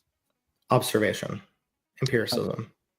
So how do I know that my sense data is fallible or infallible? I don't think it's infallible. There's the possibility of sense data being wrong. Okay. But that's something true of all systems. When you go to church and you hear the person preaching to you about God, preaching the gospel, and you read the Bible, if you're a Protestant, your sense data there is also fallible in the same sense. So I'm not sure why we get past that epistemic limitation in that case, whether it be through the Protestant with sola scriptura or the Orthodox through faith and praxis in the church, or if we're talking about it in the sense of an empiricist saying, I have the sense data to see the rock is gray. Yeah, so we would first ask, how do we know? Let's just say, okay, fine, every sense data is somewhat fallible, how would we demonstrate anything to be universally true or possible? You can take a nominalist approach where all things are just properties of particulars, and then we try and categorize those things. We arbitrarily try and define a universal in air quotes by seeing a bunch of things that follow this same given property, and we say, oh, these all things are alike in that sense. Does the nominalist think that these things would exist even if we didn't exist or have the ability to describe these things? It's at least possible for nominalists too. There might be some nominalist that's a pure idealist. I'm not sure if that they actually exist, but that's not a requirement, at least. It's not a requirement. So which position would you take? Would you say that it's absolutely necessary, or can there be contradictions if we don't have the ability to describe contradictions? Can there be is going to be like a modal statement, and that modal statement's already existing outside of logic. It's an extra logical modality to affirm that, which I'm not sure is something that's entirely coherent to affirm in of itself. It might be the case that this is just an epistemic limitation of humanity itself. So if we just stopped existing today, there could be logical contradictions tomorrow? I don't believe so. Okay. Again, so these things, you would say that these things do exist outside of our perception, I would say. Yeah, I think the nominalist is going to think they're properties of that given thing. The rock itself has a list of properties, and some of those properties are going to be it's itself, it's not itself, it's can only be itself or not itself. To say that that's mind dependent, maybe us verbalizing that, us saying that, or us thinking that of it as itself would be mind dependent, but that thing itself would exist and it would still exhibit those properties. Yeah, so I would say the words that we use to describe the thing and the metaphysics of consciousness, our perception, these are all presupposing knowledge. And we're saying, how do we ground that if we just think, what's the nominalist take on where does knowledge come from? How do we justify it philosophically? Well, I don't think senses would be presupposing, because my senses come to me directly. I'm not sort of saying, hey, they exist before getting evidence or some kind of justification for them. People have described this as properly basic beliefs, and I'm kind of on the fence about that. But the fact that I feel pain whether or not I want to. It's not unjustified that my senses are there. The question is whether my senses are real, whether they describe something real.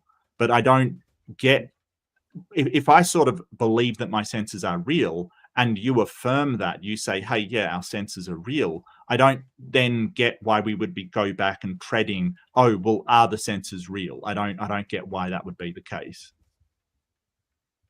Well, if it's, let's just say it's like an AI simulation or something like that, or, sure, maybe it's real to you, maybe it seems to be real, maybe that seems to be the case, but can it be demonstrated to be real, or are you hallucinating? Do you believe that? No, I'm just asking. Then why, if we have an axiom, a starting point, like both you and I agree that the senses are real, then why go back and retread all of that? Like, for instance, take maths. A lot of maths is based upon these axioms, right? Like, they're basically statements that are true inside of mathematics. Like, why go back if we agree on that? Then why go back and revisit it?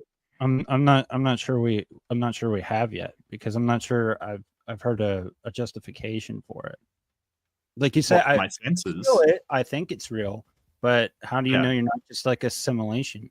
Like, this is just all just a program, and you're just a computer program. Like, how do you know that? So I know it because I have enough evidence and justification that they are real. They appear to be real. They come to me directly. I don't have control over them. That there's evidence there that they are real, right? And there's no evidence that they are false, that I'm a brain in a vat or whatever. So when you say, are they justified? Well, yeah, more justified than they're not. So what would be your justification? I'm just curious. Well, they come to me directly. I feel them directly. I don't have to go out and I can't turn them off. That they are sense data that's coming to me, and the only sense data I have. I don't have any other sense data to use. So you have to forgive me. I mean, it seems like you were beating up my partner for being circular, but doesn't that also sound circular to you? I have these feelings, therefore I have these feelings, and that's how I justify them. Yeah. Okay. Did you not hear the fallibility of knowledge, the Munchausen trilemma? Everything either goes back to dogmatic assertion, circular reasoning, or infinite regress. That is the limitations of knowledge. Now, here's the thing. I don't have absolute knowledge, and this is where I have to point out. So do you think either you are absolutely certain or you have no knowledge whatsoever? Do I think I'm absolutely certain all the time? No, I'm sure I'm wrong about things. I'm sure I get So things do you wrong. think there can be a spectrum in between no knowledge and absolute certainty? I think that absolute certainty can exist, possibly. Just because I don't have access to it doesn't mean that it doesn't exist. Oh, well, no, that's not what I asked, Jeff. I asked if do you think there can be sort of, levels of knowledge in between, no idea and, oh, I'm absolutely certain of this. Again, I think that there can be an absolute certainty. I'm just saying that me personally, I might not be able to have access to it. That's not what I asked. Do you think there's levels of Can you confidence? explain the question? That I'm trying to. So Okay. when we sort of when I say, hey, I know this, right? I might be very, very sure of it. I might be, I pretty well know it. Or I might be, I think this is the case, right? Like, I know they're in the other room or something. So do you think that there is a spectrum of knowledge, of sort of confidence of claims in between not knowing at all and having absolute certainty of something? I think that there is absolute certainty that exists, whether or not I have access to it or not. It doesn't answer the question. Okay. I mean, you could tell I didn't me ask you if absolute certainty exists. Did I ask you that? You asked me if there was a spectrum. I'm saying I believe that there is absolute certainty, that you can have thing can be absolutely true, that there is. So A, I can didn't only mention true. truth. Okay, certain, whatever, absolute knowledge, whatever. There is an objective truth. This glass can't be anything else other than a glass, right? It's not like a puff of smoke or something. Am I absolutely certain about that? I mean, it looks like a glass. It feels like a glass. I can be pretty certain that it's a glass, but I guess I could be wrong. So you think knowledge claims can be made without absolute certainty? I think you can make speculation, sure. Well, didn't you claim to know that the glass exists, but you don't have absolute certainty? I said I have absolute certainty that it's in my hand because it's here and there it is. Look, that's a glass, right? But what I'm saying is, just because I think an objective truth exists, me saying I don't have full access to it, doesn't say anything. So I can say, sure, maybe there's a spectrum. Maybe I can be wrong about something. That doesn't mean that there's an objective truth to it. Yeah, so I guess what I'm pointing out is that knowledge claims can be made with varying levels of certainty. Would you agree with that? Okay, sure. Yeah. Okay. That's their entire point that Alex seems to disagree with. We literally weren't talking about the difference between infallibilism and fallibilism. This entire time I granted fallibilism. Then you go back into the second order claim, which is begging infallibilism again. No, it's not. Okay, can the second order claim be false? It needs to be justified, but not even a fallibilist would Is say that it the could be false. possibility being false?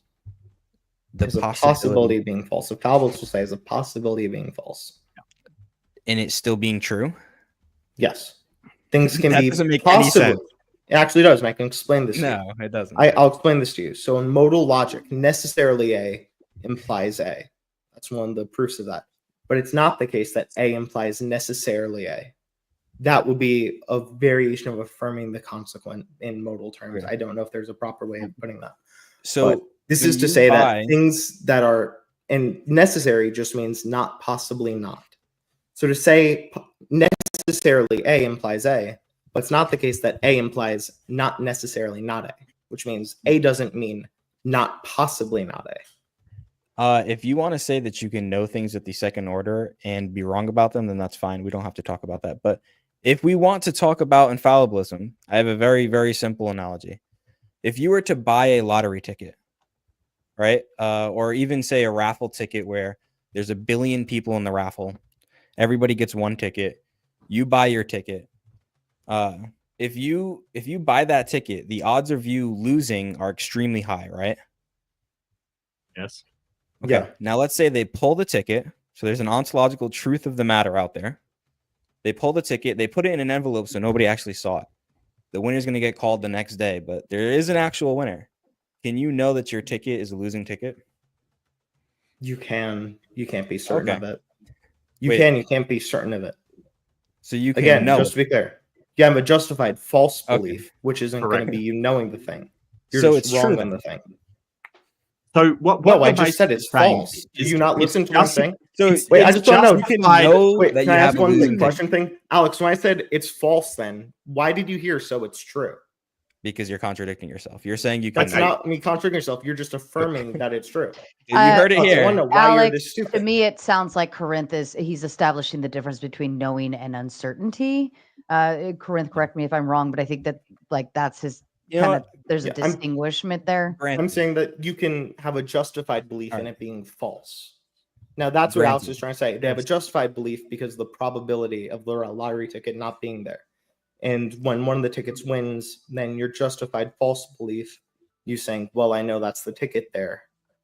I agree. They Yes. were wrong in that. They were false. They didn't have knowledge. They didn't know that. Just, Because it's a just false say belief. hang on. I just Wait. want to add something. Just say it's the winning I wanna ticket. Just go- say you won, and I just want to show the contrary to this. Just say you won, and in Okay. fact, you are justified in thinking that you lost because of the vast odds that you didn't win. That knowledge claim, which you would be justified in making, would be false, right? Because you Right. actually won, Thank because it is not a true belief, right? that's but where I was don't gonna go get. next. I don't get how that gets you to you knowing whether or not the state of that ticket makes it a true or false belief. Because if you say, as Corinth said, that you can know that it's a losing ticket, but then I they didn't call say the that. winner. I said the opposite of that, Alex. He didn't say that. He said you can't. This know. is why I went on you and said, why did you hear this thing can't that I know? didn't say? So you No, I can't said know. you can. Well, you a can lot of know. people are going to know these things. One of the people is going to be wrong. That's what I told you. I'm not sure what part of that you missed. Your ticket. You have this raffle ticket. Do you know it's a losing ticket? Yes or no? If it's the losing ticket, I know it's a losing ticket. If it's Not not, what I was asked you. wrong. I'm Not what I answering. asked I'm you. answering because it's a loaded question. Yes. So I'm then gonna- you're not. So you Yeah, can you're tell not me what loaded part of this. questions When I with finish my responders. sentence, you can tell me what part this is an answer. Go ahead. Okay.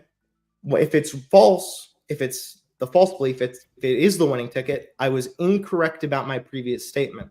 If I Yes. was correct about it, if it was a losing ticket, then I didn't know it was a losing ticket. And you Okay. did have knowledge, yeah. Based, Which part of this is not an answer to the question because that's what you I just gave said. you an analogy. I said Yes, based, and I addressed the analogy and I gave you both sides of the counter. based on the information I gave answer you. the question. Based on the information I gave you, do you know it? Yes or no?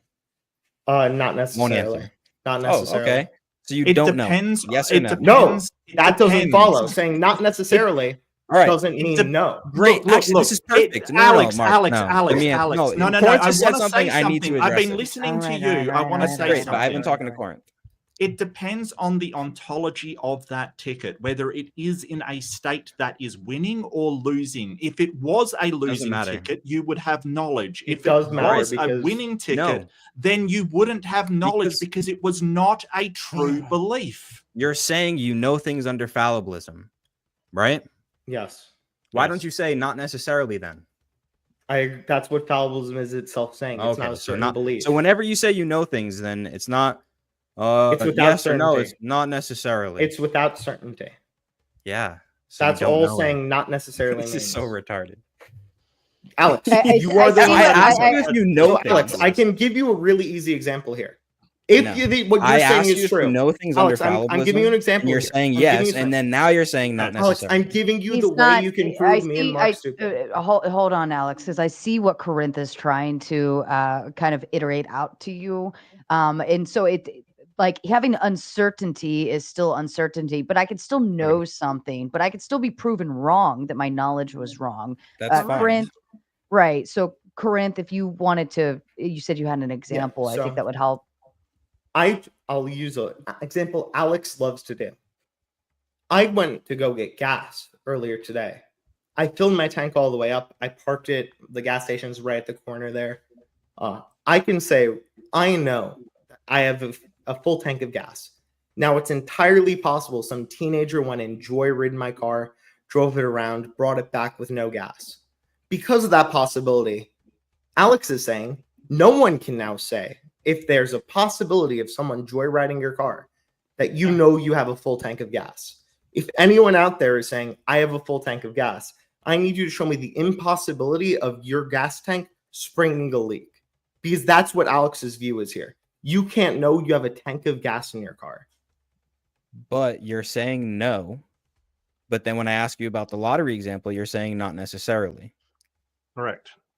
You're Yeah. So trying to it- get it's out of the kind of- problem I put you in. No, It's it's, not a basically problem. saying. So then originally, It's not hold a on. problem. Alex. Originally, when I ask you if you know that you have gas in your tank, your answer shouldn't be I know it. Your answer should be not necessarily. No, I know So- it, but not necessarily. That's why I'm an infallibilist, Alex. I don't know a part of this you're not understanding. I think what Corinth is trying to say is his knowledge is still kind of limited to what So- he knows, but there are still Yeah. external forces that still could be That's out fine. there that would come in. I Then can the explain answer to something my using question- modal logic since The Alex The problem- wants answer to to my talk as a question about the philosophy raffle fan is for a yes. minute. Then No, You it's can not know yes. It's not necessarily. I'm explaining to you how it's not. but then all Alex, right. So you acting no, incredulous you're not here getting is it. an argument You're from literally incredulity. not getting it. Mark, have you been keeping I don't track? Because think I'm you on are. like his sixth Yeah. fallacy, sixth distinct You're- one. Yeah, You're I know. saying you So know the something, problem is not that necessarily. You're But then mixing the up answer, yes, that you know it's epistemology a raffle with question. ontology. You're Completely basically bad. going to, well, you have to have the ontology in order to justify your epistemology. And that's sort of what you're saying. It has to Literally what be you the just did, too. actuality. What? No. What, You're how? saying if, because you said if it's true, then I know it. If it's not true, then I know it. That means you have to have access to the ontology. to know. Is the truth of something, So- is so the bad. knowledge that you have pivoted on the truth of something? That's literally what you just said I was doing, but you're doing it. Alex, now. answer the question. I believe so. Yes. Here's the thing: infallibilism, infallibilism Then is a it tough is debate. entirely justified to say that whether or not something is true gives you the knowledge of it. Wait, say that again. Like if I say, Alex goes out clubbing on the weekend because I see he comes in hungover or something like that, right? I make a knowledge claim. Whether or not that is actually knowledge, not just the claim, but whether or not it is knowledge, hinges upon whether it is actually true that you do that or not. Correct? Yeah. So in the raffle example, when we say, well, I know I lost because everybody loses, everybody loses it, that is justified. But whether or not it is knowledge, not just a knowledge claim, but whether or not it is knowledge entirely hinges upon the ticket in the envelope being a winning ticket or a losing ticket. Correct? Exactly my point. There you go. No, so you have to have There we go. access to the winning ticket, which in this raffle You don't have analogy to have No. access is to it. We've given you the answer to not needing to have access to it, which is not necessarily. okay. You're making an argument necessarily, contingent on yeah. it. Because you're saying No, that without and you can't access say yes the to any ticket, knowledge claim. your have to say access not to the necessarily. ticket. Things You're- can be you're not saying- necessarily true, but also true. Those are things You're that are saying- possible under modal logic. You Right, just don't you're know what you're saying- talking No, about. because you don't have access to the ontology. Alex, so it's Alex, not you don't necessary. know the words you are using because you are stupid. Okay. Sorry, Alex, Mark, no, I'll stop. please don't do that. Please don't do insults. It makes me uncomfortable. The thing is, you're saying that if I do not have access to the truth or falsity of that statement, so if I don't know if it's a winning or a losing ticket, then I cannot be a winner of that lottery. or a loser of that lottery? No, you can't know it. What? Yeah, if you don't have access to the truth of the matter, then you don't know if it's true or not. It's pretty simple. Yes. Yes, but you're saying that you cannot have knowledge, right? You cannot be right about that ticket being a losing ticket if you don't know the state of it. And what we're saying is that whether you have knowledge at that time you make a knowledge claim is entirely dependent on whether the ticket is a winning ticket or a losing ticket. But you're trying to say then you can't have that knowledge. You do if in fact that ticket is a losing ticket. And that is How true. do you know if you have that knowledge if you don't have access to the ticket? How do you know you don't have that knowledge? If you don't have access to the ticket. Notice him pivoting to second order knowledge claims to get off the first order knowledge claim, which he's caught on. So, Because this but is when all you he's say been I doing. He know, keeps when you pivoting say off. I know, you're making a second order knowledge claim, right? Well, the knowledge claim could be incorrect, couldn't it? Okay. You're still making a Could it second be order knowledge incorrect? claim. Could it be incorrect? Yes, that's why you don't know it. Yeah, so this is really basic stuff. As it turns out, that knowledge claim was false, correct? Yeah, so it's kind of like you have to be infallible in order to know it or not. Alex, No, can you tell you- me how we get from not necessarily A to not A? Can you tell me which rule of inference you're using or which I'm modal just logic saying axiom you're using? you can use that as an answer, but you're not being consistent. I am being consistent now. No, 'cause because on when you're one saying the hand- inconsistency is I'm saying not Right. necessarily Do you know A. your name is and Corinth? I don't know if that's your real name, but do you know that you're using? I actually don't know my name is Corinth. It's not my real name. Yeah, that's why. So, do you know that your username on this debate is Corinth? Yeah, not necessarily. Again, I'm giving you both cases. See how he Alex, has to notice how you're backpedal? pivoting again. Notice the pivot that just Oh. happened as I try and ask Alex a question. He's unable to engage because it breaks his own mental model. Yeah, I don't know No, why you're not answering earlier questions. you weren't caveating this with not necessarily. You only started doing this when I brought up my analogy What? because you knew it gave you a problem. It doesn't give me a He's problem. always That's why been you started not adding not necessarily. necessarily. So if just to you're be on clear, I can clarify this for everyone else that's a little bit smarter than Alex. When we're saying infallibilism, that bakes into it the not necessarily, or fallibilism that bakes into it not necessarily. it. Okay, Because fallibilism is saying it's without certainty. and be Necessarily is saying that this is always going to be the case. Yeah, I then am be being consistent. consistent because No, the because thing with my I am raffle saying here- analogy, Hold just on, say Alex. yes. Hold on, Alex. Let him finish his thought. But again, It's just notice bad how faith. Alex is still Still bad pivoting off faith. of the question I asked him because No, he's no. unable to answer it. Alex, Can you answer the one you're question not I being asked you right now? consistent. You're a snake. You're not. Can you being answer the consistent. question I asked you, or are Oh, you going to come try on and do now. this weird ad hom? No, I've well, justified I you're found ad hominem stupid. is true. You haven't justified that I'm a Yeah. Jeff, Just to be can I clear. ask you, do you have a grasp of what Corinth is trying to exemplify here? Maybe you can put it into a different, maybe steelman it for Alex. I think I can, Corinth. You can tell me if I'm wrong. He's saying it's not necessarily yes, right, Corinth? It's not necessarily yes, but you're already baking that into accepting infallibility Yep. Or fallibility, not infallibility. or fallibility. I I'm misspoke. sorry. I Fallibility. misspoke too. Don't worry. So when you say yes, you're saying it's already not necessarily the case. Yeah, by accepting Munchausen's trilemma, which we went on earlier by saying we don't have certain knowledge, this is saying that there's at least some possibility, either by the dogmatic statement being false, no matter how trivially true it seems, the circular argument being an unsound argument because one of the premises is incorrect, or the regress having an incorrect regressive statement. All of these things are at least possible and leads to the not necessarily claim in all cases of yes. And usually knowledge claims will be based upon certain axioms that we all agree on. And so there's sort of, I'm not going to agree on the axioms that you affirm every time you use the laws of logic, or you talk. So you're expecting me to use my senses to understand you. It's kind of weird. It's kind of this almost solipsistic kind of, well, I'm going to push back on everything you could ever possibly know, even though we have a justification. If it turns out this is a simulation, just like the ticket in the envelope thing, if it turns out this is a simulation, then my knowledge claim that this is reality is in fact not knowledge. But as long as we all agree that this is reality, I don't understand why we're going back and sort of going, well, could it be? What's the point? I have a question, Mark. If we all agree, Well, I'm asking what the point of it is. oh, I'm gonna get there with this question. I hope. Well, I'd hopefully- like the question answered. Yeah, and you just seem to be asking me questions now, and I don't know Yeah, how that yeah, answers but mine. this is a clarifying question. So it Jeff's would, pretty good faith. I believe in him to get here. Okay. if we all agreed that numbers were the opposite of themselves, would that objectively change the principles of the numbers? Yes. Yes. Yeah, well, numbers don't exist. They are, like, as I said, I'm a nominalist, so I think that universals like numbers are a label that we put on things, and we use it as a descriptor for, like, you know, because you can't show me a 2, not a 2 of something, just a 2. Mhm. It's a description of something that exists in the universe, but 2 doesn't exist. It's not a thing. doesn't have It's a value? language. You don't think? Does it have value? Only in the axioms of mathematics. So if we all agreed that 2 didn't mean 2, does it still mean 2 or no?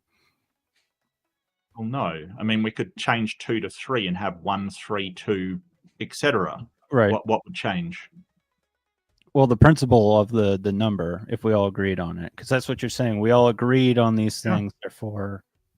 So I just want to see if you're consistent there with, like, if we socially said that 2 is now 4 and 5 is now 9 or something like that. I think that get really confusing, and I don't think anyone would want to buy your system there, because we can demonstrate 2 because we've given it a value system. We said 2 is 2 of something. It's not just. Well, a you know, descriptor. other value systems exist, right? Like hexadecimal. You have A, B, C, D, E, F. Sure. Okay, it doesn't follow the same label structure as normal decimal, Okay. right? You have 0 to 9 and then A, B, C, D, E, F. Hexadecimal.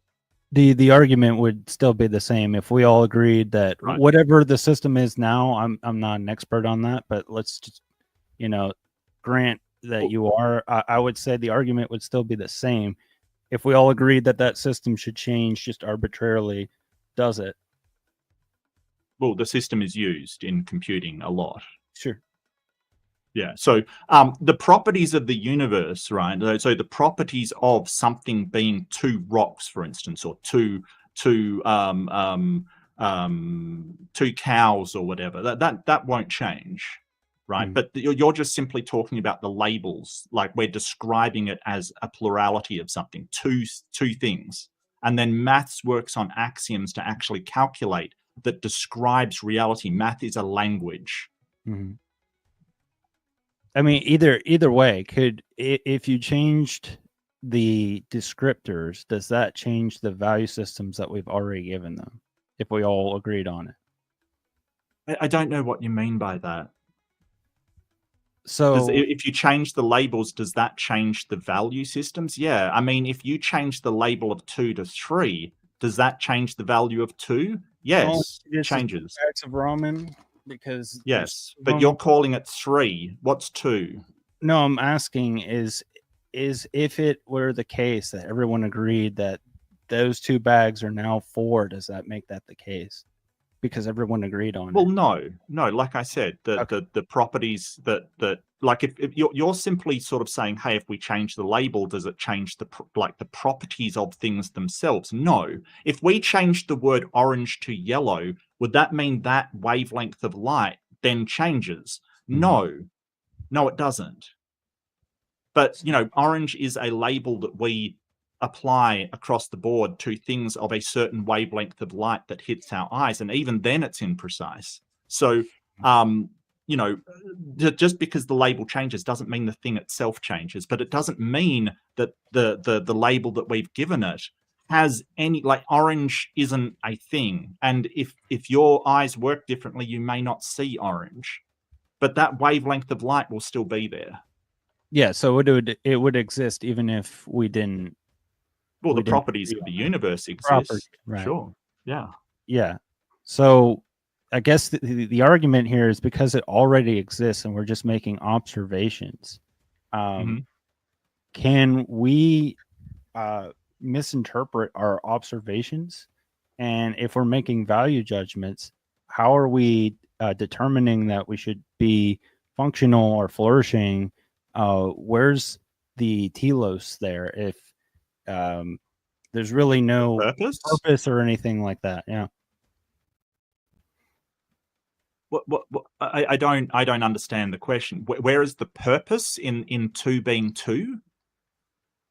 Not only just that, but just things existing just in general. Like why even have two meaning two? What's the purpose of any of it? I don't think it has a purpose. I mean, it might. I don't know for sure that it doesn't, but I don't think it does have a purpose. Do you think there's a purpose to this discussion? Sure. Okay. I mean, but we make that purpose, right? We could just come in and yell at one another and not discuss anything. We have a purpose of making a discussion between people that believe in God and people that don't believe in God. But I don't, I've even forgotten the question. I don't know how this gets to my question. So go ahead. I'll see if I can square again. Yeah, I've completely forgotten the question. You've gone way off track. I have no idea how this gets to it. I'm pretty sure I was not going in the weeds at all, but I mean, if you remember the question, I'll try to. Well, I think can I try and remember the question? I think the question you asked was about the shared axioms. If we all agree that we're not living in a simulation. Yeah. So right. So I'm sorry. Yeah, I didn't mean to. I did take it on a tangent a little bit there. That wasn't a non sequitur. The point is, not really. It's cool. It's cool. The demonstration is if we were to change, if we all agreed that axioms are just changeable, then we could just all agree to change our axioms tomorrow. And so this doesn't seem like a good system to me, because all you're saying is, well, we all agree on it. Well, what if tomorrow we all disagree? We just change our minds. Well, there are people that disagree. There's solipsists who think that there's nothing exists outside of their own experience. Like there are these people out there that disagree. But we can go back and have that conversation and sort of say, hey, well, how do we get to, you engaging with me and all of these things? But if we agree that the world around us exists, we can interact with it, and that we have our senses, we have our rationality, that's fine. We can start from there and say, well, how do you know all of these things come from a God? But like, why go back and say, well, we agree on all of this, but you've got to justify that it exists, even though I believe it as well? I don't understand why you would do that. So whenever we get asked for evidence or proof of a God, right? And this is a metaphysical conversation. This is literally like us asking you, where do you find truth and can you prove it? And so the question is a one-to-one, and it's fair because it's demonstrating that if you're starting from empiricism or naturalism, that you can't actually demonstrate a mind, consciousness, anything metaphysical into reality. And so what the theist says is, aha, gotcha. You don't think these things, you can't see these things, therefore you can't see this thing, therefore it doesn't exist. But you grant a bunch of other stuff that you can't see and you think it exists, and demonstrates the contradiction in your worldview. Now, I'm not saying you're an empiricist, but if you're going from empiricism, that's the hole in the logic. Well, for a start, metaphysical doesn't mean related to God or supernatural in any way. It's simply the study of foundations and origins. So it doesn't necessarily mean that there's anything outside of the physical. Metaphysical just means foundations and origins. The whole point about it is that when you say you think things that I can't see, yet I say exist, I'm not sure what that would be, because the things that you've pointed out, like numbers that can be demonstrated, but I can't see a 2 directly. I say they are I'm a nominalist, so I say that they are a category. They are a label that we give things to associate with them. So I'm not sure what things that I don't see, or I'd rather say observe, because see's a bit, just using your vision. It is just one of the senses. But what other things can I not observe that I believe in? I'd say numbers, the logical laws, external world, time, space. These I are can't observe the external world. yeah, because well, again, this is already presupposing a consciousness, which is again metaphysical. Again, metaphysical is just foundations. It's not anything Well, we disagree. supernatural. I disagree with the terms, but whatever. I mean, what else would you call that? What else Or would you what? call something that's not actually physical, but something that has a property? Metaphysical. Okay, so then I don't see why I'm misusing that term. Yeah, so metaphysical can be abstractions, right? Sure. Things that don't exist are only in our mind. So abstracta are things like Super Mario, you know, he's a plumber and stuff. That doesn't actually exist in the real world. He's not actually a plumber that can, and this is when I say my definition of what is real is if they have a causal link, right? So Super Mario, he exists in my mind. I can give him all these properties. He can go, but he can't actually fix my sink, right? He's got no influence on the actual world. And these abstracta, you know, I can't observe them because they aren't real. And so the things that you sort of said, like numbers, yeah, numbers aren't real, right? You can have two rocks and they can have causal interactions with the world, but the two cannot. But do you think the laws of physics or the laws of nature have impact on the world? Well, I think the laws of physics and the laws of nature are descriptions of the universe, like Newton's law of universal attraction, right, or gravitational laws, right? That's a description which wasn't as accurate as the Einsteinian model. So when you're sort of talking about these laws, especially laws of physics, you're talking about descriptions, and that's what I'm saying. They're abstractions, they're models of how the universe works. And so to say, hey, they exist, well, the properties of the universe exist, but the laws are like a map to them. They're a model of them. The map doesn't actually exist. It's only a diagram of the place. Okay, so I think that would be, again, so when we're talking about just God the Father, that would be something that would also be on that level. Like, we can't really demonstrate him, and that's why we need Jesus, because he's man in the flesh. So that makes the Trinity necessary.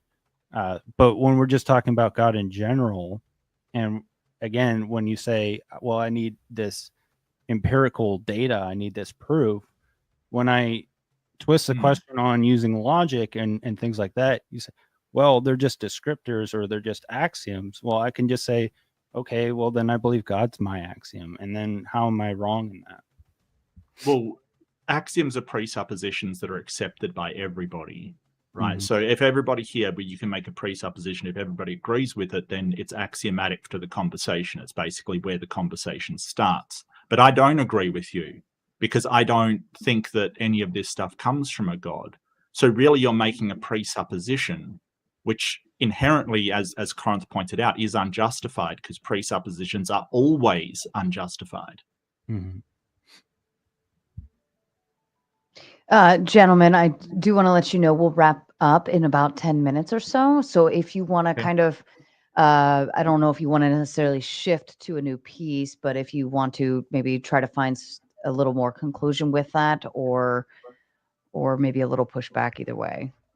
Well, I'd like to just sort of quickly go over one of the things that I talked about in my introduction, which was your rejection of thousands of other gods. Like, why do you reject thousands of other gods, but sort of say that yours is correct? Why is that?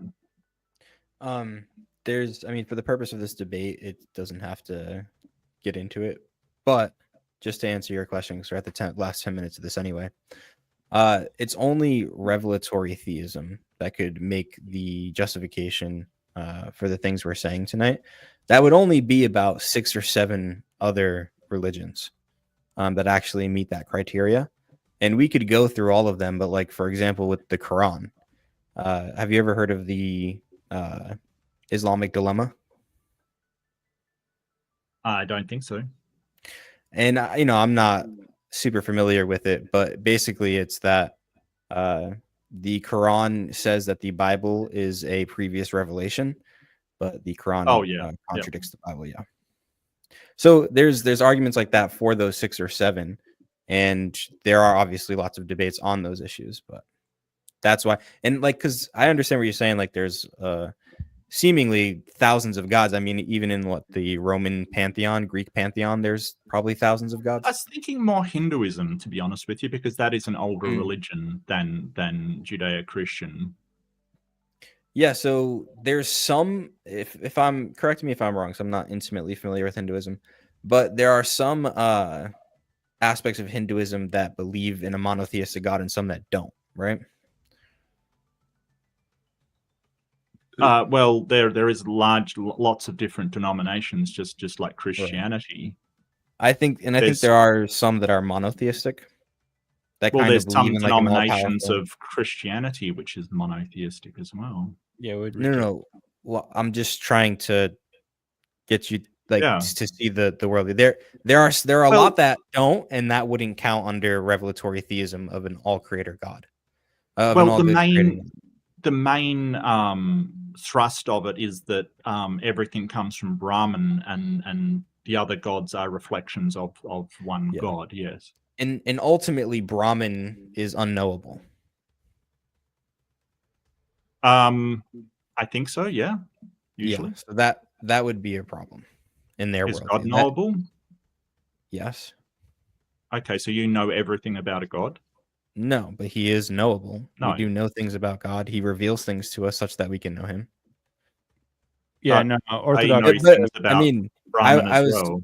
In Orthodoxy, Like we have how- mysteries. So like, there's things that God doesn't reveal to us.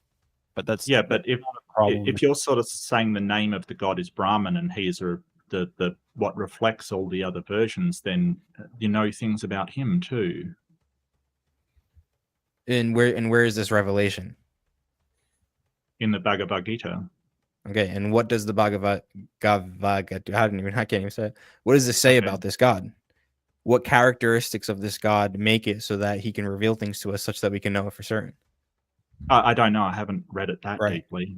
And that's why I think it's not necessary to go over it during this So debate, if the especially book- in a debate that the says, book- "Is God Israel?" So Yes, if the God. book doesn't say it, it's not true.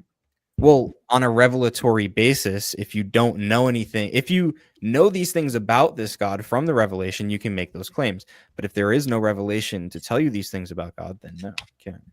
I believe that basically you go through the reflections of him in order to get this information. Right, and So, you would go through. there's like Sorry, Shiva, yeah. the creator destroyer kind of thing, and all of the other gods like Kali and things like that, depending on which area of knowledge that you're after. But what makes this impossible is what I'm saying. Is that, I mean, for the purpose of this debate, it wouldn't need to be. But to say that this particular view of God is impossible, we would go through the claims of this God and compare them to Orthodox Christianity. So Orthodox Christianity would automatically assume to be true. Again, I'm not intimately familiar with the claims of Hinduism. You're not a Hindu. We're not. It's not the appropriate place for this conversation. But ultimately, one of the arguments is Why that not? the God is because even if I were to grant you that that's a possible worldview in which you can have knowledge, it would still be a positive on my side for this debate with this prompt. Well, I'm just saying, why reject that one and accept It's the one of yours? again because it is contradictory ultimately. But Contradictory. yes, because within Hinduism, God is unknowable. That's one of the arguments. No, Brahman is unknowable. Yeah, the creator God who, if you can't know this creator God, you can't know things. Yeah, so I don't see why that makes it impossible. You're sort of saying, hey, if something is unknown, if you can't know something, that it's impossible that it happened, and I don't know how you justify No. that. It'd be impossible to know about it. Yeah, so if you say that knowledge is possible, and then your worldview entails that knowledge isn't possible, would that be a tenable worldview? If you say knowledge is impossible, Possible. sorry, could you repeat that? Yeah. If you say knowledge is possible, but your worldview entails that knowledge is impossible, would that be a tenable worldview to hold? Well, they don't say knowledge is impossible. They say that Brahman, the main I god, didn't is say they- unknowable, Yeah. and then the reflections of him, which are the gods, are knowable. So they can get to knowledge through Just- a medium, just like you're doing when you say, "Hey, this comes from God through a revelation." It comes to them through the same process. I don't get Again, problem just with it. like you wouldn't say that knowledge is impossible. My argument against your worldview is that the entailment is that knowledge is impossible. Alex, do you also hold to an essence energy distinction like the Orthodox do? This is where me and Jeff has been catechized. I haven't fully been catechized. So, do you believe in the essence energy distinction? I'm not intimately familiar with it, which is why I didn't debate the Christian God in this position tonight. Okay, so I'm just going to point out here, this also is going to make orthodoxy false because I forget if it's the essence or the energies. I want to say it's the essence. Jeff can correct me. It's one of the two. That is unknowable. We can know some things about it through the energies, but we can't know all of it. This makes some of those things unknowable. By Alex's reason, the Orthodox purview is also false. I believe this also falls for Catholicism. This falls for every branch of Protestantism I'm aware of. I don't think any of them have you can know fully about God. There's some level of God that hits the incomprehensibility. There's some like weird Pentecosts that think they talk to God and things like that. But of course, there's some weird Protestant branch. I think majority you're hitting the nail on the head. I should never put anything past weird Protestants. I'm sorry for having done that. And you brought up the Trinity as well, Jeff, and I've never heard the Trinity explained to me in a logical way. So could you explain to me, without sort of violating the law of non-contradiction, how something can be 1 and 3 at the same time? I don't think that's my wheelhouse. I'm not a big time theologian. Okay. I can try to take a swing at that, but I'm probably going to make a fool of myself trying. That's a great question. No, that's fair. Yeah, it's a great question for I'm not trying to do a gotcha. I honestly have because to me 1 is not 3, and they're sort of saying 1 and 3 are the same thing. And I would totally get if the 3 things were parts of 1. That's totally understandable, but that's not what usually is said to me. So I apologize. I'm not trying to do a gotcha or anything. I just don't understand. Yeah, so the best I can do is I think it's mind, body, soul, and that's sort of how it's derived. Okay. But again, that would be I would definitely get you to like a Jay Dyer or someone like that would know. They could articulate 1,000 times better than I could. All right, gentlemen, I feel like we've kind of come to a concluding point. So if you'd like, I would love for you to kick off your closing statements. And to all of the Mater memberships out there, you do have early access to the panel link. It is now officially posted in the community post. So I'll leave that for about 2 more minutes, and then I will post it publicly to the chat. And gentlemen, if you want to drop them to your viewers as well, you're welcome to drop that StreamYard link to them for easier access. All right, Corinth, if you'd like to kick off. Sure. So throughout this entire debate, we've seen Alex specifically rely on fallacious arguments, be unable to justify his claims, try and go for very cheap gotchas while not using terms that are accurate. He keeps saying impossibility of the belief when he just means you can't have a second order knowledge claim. He never bridged how that leads to that thing being false. He never bridged to how you can derive something not necessarily being true to how it is false, which is another thing he keeps doing. He keeps appealing to this weird sense of epistemic infallibilism, which has been constantly shown to be an issue. He contradicts his own teammate, and he's failed to give any reason for God that we haven't addressed. But to the Christians in the audience, I want you to think about not if God is real or if God's not real. Do you want these people to be the representatives of your worldview? Do you want people to look at Christianity and think, that's what that Alex guy was saying? He's what these people believe. Do you genuinely want to be associated with that belief system? That's the end of what I want to say. Thank you. Mark, to you. So I think that sort of the whole crux of the matter with this one is that Alex sort of says that you have to have access to the ontology, the actuality of things, what things actually are in order to have any kind of knowledge claim. And nobody has access to that ontology. Even if you're claiming revelation from a god, that is an epistemological claim. It's sort of saying, hey, I know it because of this. And sort of, so the idea that you can get directly to the truth of things without actually having some sort of explanation of how you do is ridiculous. I'm really sorry, but Alex was sort of like, I asked, why is it impossible to the contrary? And then even made a contrary, a force energy field that gives us these values in sort of reality. Now, I don't believe that, but I don't have to believe it for it to be a possibility. And Alex could not explain why that is impossible, just that it's impossible. And I think that's largely due to a certain sort of position that it's impossible because God makes it impossible. And that's a circular argument. It's sort of going around in circles saying it's impossible because God did it. It's God did it because anything else is impossible. And I've experienced this many times. I want to thank everybody for the debate. Thanks, Corinth, Jeff, Alex, and thank you, Sarah, for moderating. I've had a blast and it's been awesome. Thank you. I knew we'd find a happier group for you, Mark. I think it went much better than prior. Jeff, the floor to you, sir. Yeah, so the problem here is that they still cannot justify anything that they believe. They say it's not necessarily the case. We have had circular arguments, even though that's the problem on our end, apparently.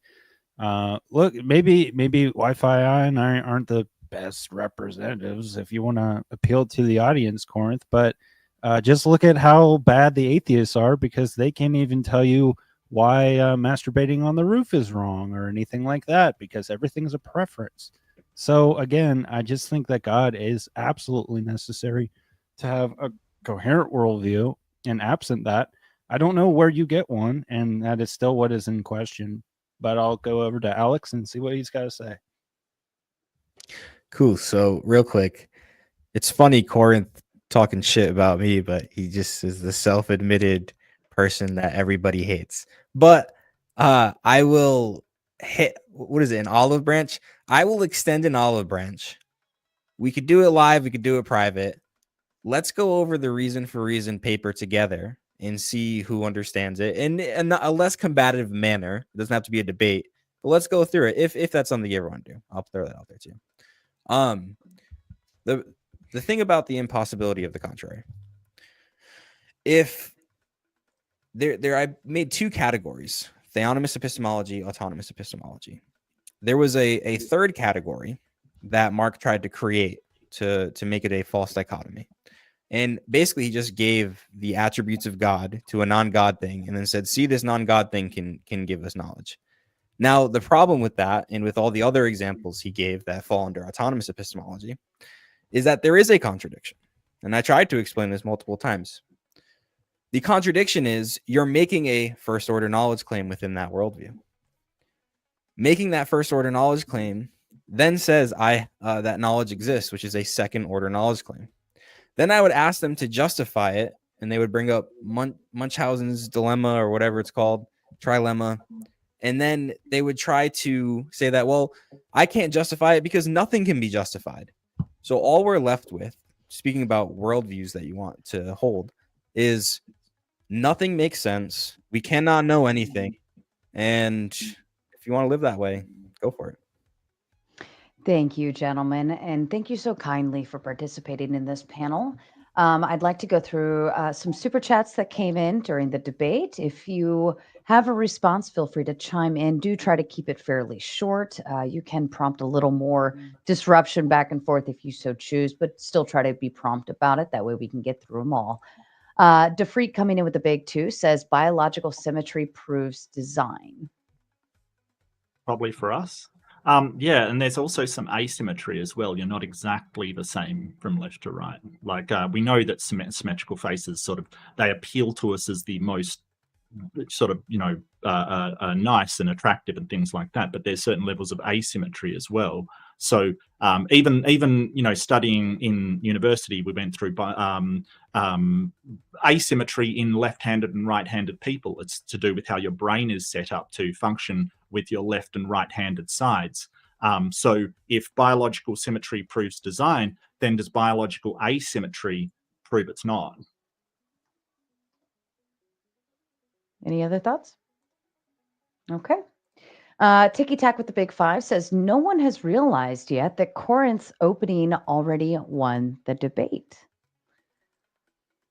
Jim D with the Big Five says, for laws of logic to be absolute, they must come from mind outside human mind, or they are relative. Any thoughts? I'm not sure why absolute things must come from a mind outside a human mind. I don't know why that is. If you have a property in reality that just never changes, that's absolute. I'm not sure why that would have to come from a mind. I think that's sort of begging the question personally. Well, because in our debate, we both agreed that we could be wrong, right? And then there's some room for error. So if these things are absolutely true or possibly observed, it would require something absent us that wasn't fallible. That's just what I'd say. All right. Theo with the Big Three. These lazy atheists refuse to learn the argument. You're welcome to respond, either of you. I don't. Yeah, I think that's just sort of gaslighting a little bit. Yeah, we're very familiar with the presuppositional argument and the tag argument. I think that we're very. I know Corinth was familiar with it, and I certainly am. So, yeah. Fair enough. Tag is probably the topic I'm most familiar with, surprisingly. Yeah, a lot better. Argue with some other atheists. Corinth does better than most people. Fair. That's fair. A left-handed Jedi with the Big Five. In the beginning, humans created God in their image. American Nacho with the Big Five says atheism is a positive claim, but both of them are just conceding that they don't know, an agnostic position, while also making objective truth claims. Yeah. Well, it depends on your definition of atheism. There's sort of a colloquial sort of term, and then there's the term used almost exclusively in philosophy of religion, and I don't mind either label, but it does depend on which one you're using. And there is great debate about what the normative term means, but atheism is polysemous. It has multiple definitions, even within philosophy of religion. So, that's one usage of the word, yes. All right. Trib One with the Big Two says, I'm usually anti-simping, but Corinth is simp-worthy. Trib also says, also win moderator like the stream, folks. Yes, don't forget to hit the like button. Over 170 of you out there. Please do what you're supposed to do. Joe Cool with the Big Two says, does the guy on the left have any other arguments? I guess that's Alex. Yeah, I think so. Yeah. None. I'm a one-trick pony, and it works. Mark with the Big Two says, Wi-Fi, start swinging, please. Trib One with the Big Five says, I agree that God exists, but I disagree that humans know what's godly and what isn't. I disagree that religion is truth. Religion's a tool that uses God. That's a good thought. Well, I think it's one that we probably all disagree with on the panel. So the Trib has united us. Yeah. That's fair. Thank you, Trib. And Trib with the Big Two says, would the Christian God view panels as a sin? Maybe some of the behavior here, maybe. I think so. I think sort of judging God is a sin, right? So if we're judging God, then it's sinful. That's why the presuppositional method is the only faithful one. Okay. I think people would disagree, but yeah. I'm not sure what makes arguments immoral. So I wouldn't see why, like, unless there was something inappropriate going on in the panel, I don't see panels as being sinful. I mean, I could even say from a Christian standpoint, God wants you to go out and share the word of the Lord, so on and so forth. So I don't think it's necessarily sinful, actually. I think it's more doing God's work in that aspect. So I'll throw that little caveat in there. And one of you received a new member on your end, Baron Oh. Milo 3. Oh, yeah, that was me. Thank you, Baron Milo. Really, really appreciate it. That's awesome. Wonderful. All right, we will go ahead and kick into open panel dumpster fire. I've got a whole full house backstage ready to go. Everybody just square up and hang on to your seats.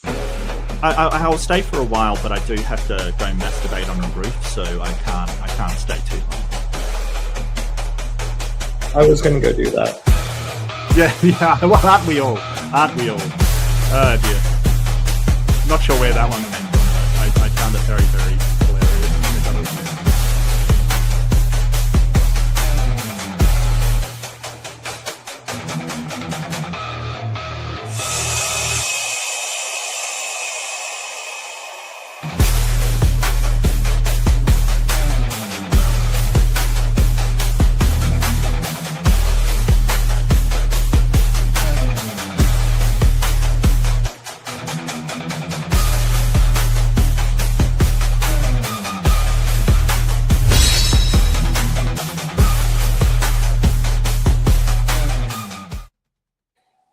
All right, to everybody on panel, I think most of you are familiar with my rules here. If I'm talking, you shut the Don't fuck talk up. over her. Thank you, Foster. I appreciate that. Let's try to kind of round robin this at first. You know, I know everybody's going to want to kind of dig in, so we'll start semi-structured. And I believe Mark mentioned during the video that he'll hang around for a little bit, but he does have to go soon. So if anybody does have questions directly for Mark, we want to kind of chime those in on the front end. Okay. Oh, thank you. Flow State, do you want to go ahead and kick us off? Sure. Okay, so it seems like, and this is my issue with this debate topic always, Christians they just gaslight, right? It's a complete gaslight of the other person's knowledge, and then an attempt to get them to agree on a presupposition. Just because you refuse to acknowledge the fact that you can't know if God exists doesn't mean that you actually know God exists. It just means that you're being deceptive in your approach to it. Well, I think, and maybe Corinth will disagree that I accomplished this, and Mark.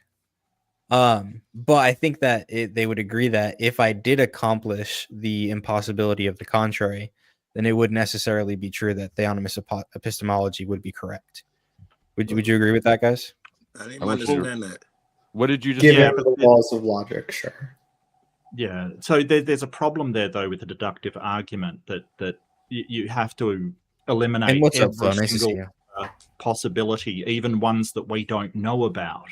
That's the problem, because you're making a deductive argument. You're saying, hey, I've eliminated everything else, and this is the only one remaining. And I think that sort of there's even possibilities of something that we haven't even come up with. So I think you're a really long way from showing that sort of a God is the only possibility there, and every contrary is impossible.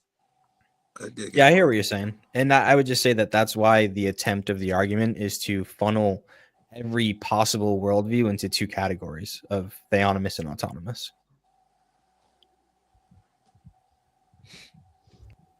Did I answer your question at all, Flo? I mean, not really. It would also probably depend on if you showed the impossibility through holding a standard that your view would also fail on. So if it is the case that the only thing we can certainly know is like the cogito or whatever, saying we don't know not that rock exists because we can't know anything outside of that with that standard, then saying that leads us to that rock exists doesn't actually follow either. That's a problem. Consistent standard. Alex, how did you know that God exists? And I'm the guy who sent $2 super chat saying, do you have another argument? That's just because you hung on second order knowledge so long. I was getting frustrated. I don't mean nothing personal. Yeah. But what was your evidence that God, was it you drew some type of logic conclusion that God must be real? Yeah, so I don't want to gaslight you or get you upset again and get you frustrated with the same argument. But that's when you ask that question of how I know, I would give the same argument. That is the answer to that question. Is it second order knowledge really mean that you're putting together first order knowledge So you can be wrong through the gate. When you saying second order knowledge is the proof or something, I wasn't sure where you were going. So a first order knowledge statement is a statement like, I know that my name is Alex. Yeah. A second order knowledge statement is that knowledge actually exists. Knowledge is possible. So my argument is that in making a first order knowledge claim, I know that my name is Alex. I'm also Right. implying that knowledge is possible, which would be a second order knowledge claim. All right. And I disagree with that, but we can hold that. I don't believe that you could even go with the first order knowledge with the name of Steve. Shit, that may not be real, but somebody else can go. Yeah, so my thing is that like you can even grant them the whole tag argument, so like the whole kind of universal mind. So like in terms of Mark, what you're saying, even if we don't take that as a deductive argument, the fact that like we have these concepts that exist in the mind, but some of these concepts are like, so for a favorite color, that's a subjective one, but laws of logic, that's an objective one. This exists in our mind. The fact that there is these things that exist in the mind, but they're objective, it would stand to reason, or it could possibly be the case that there is an objective mind or divine intelligence, like Plato would call it, and all that kind of stuff. Even if we grant that, the problem I have with Christian God, which I think Alex has mentioned that he wants to stay away from debate, but I think you should have drilled down further, and it was Christians make the claim that God is all-knowing. If God is all-knowing, then God knows the future. If God knows the future, then that's fatalism. Ergo, we can't have free will. So how do they justify that God is all-knowing, but we also have free will? Well, that's again an argument from consequence. You might disprove the Christian God, which gives free will, but you don't disprove a God like Calvinists that believe that, hey, we don't have free will and everything just unravels as a God. I realize I'm arguing the opposite here, and you'll find this a lot in me. But yeah, it doesn't disprove any God out there, just the God that says we have free will. Doesn't disprove it, by the way. It does. Also, Prove a negative, can you? the Christians have God existing outside of time, which causes a lot of these issues with the idea of linearity of time. If God is outside of time, him being able to see it as like a long string rather than a given fragment doesn't really disprove that the string could have gone in a different way. Yeah, but the claim is that we ourselves, we as humans have free will. And God cannot be wrong. God is infallible and God is all-knowing. Ergo, God knows the future. Yeah, so means that for us- I do agree. Free will would be an illusion. If God knows whether or not I'm going to drop this pen, and he knows that I will drop this pen, there is nothing I can do if that God knows I'm going to drop the pen to not drop it. You don't even believe in time, right? You don't believe time is linear. What you're saying only works if you believe time is linear and that it plays a role when God knows. All right, maybe I'm confusing. You understand? No. I believe in B theory, not A theory. So A theory is linear time. B theory posits that time is concurrent. It happens the same point all around the place and just is relative to itself. So we can get rid of the... That doesn't mean there's no time. Okay, that doesn't mean that. But you can't say your whole argument, and one of your argument is that if God knows before and after, if those things don't exist, that's a poor argument. Well, no, it's if God knows the causal events that and the outcome of every causal event, being omniscient, he would have to know the outcome of every single event that ever occurred. Then there's no, and he's always correct about that. He's never wrong. Then how do you in fact make a free will decision to do otherwise to what he knows will actually occur? I'm not sure how the two are even related. If I so Joe, let me give you the example. Right? Yeah, so when Jesus told Peter, "You will deny me 3 times." Yeah. Did Peter have free will when Jesus told him that? Oh, that's a good one. I think Peter would still have his free will. Just because I know the outcome. Hold on. I know the movie. I saw the movie. But during that movie, they had their free will to make it, to decisions to make. But just because I know the outcome, it doesn't change that they had free will during the process. Joe, the definition of free will is where one could have done otherwise in the same situation. So in Yes, that they could have situation, done Peter, anything. no matter what Peter done, he was going to deny Jesus 3 times, which is a Well, let's get contradiction. off It's of a logical Peter. contradiction. Let's get off of Peter. The guy doesn't know what he's going to do. He chooses to do A, or he could have chose B. As God, I knew what his choice was going to be. He didn't. It was still his free choice. It wasn't his free choice That was because he my couldn't. opinion. No, because God can't be wrong.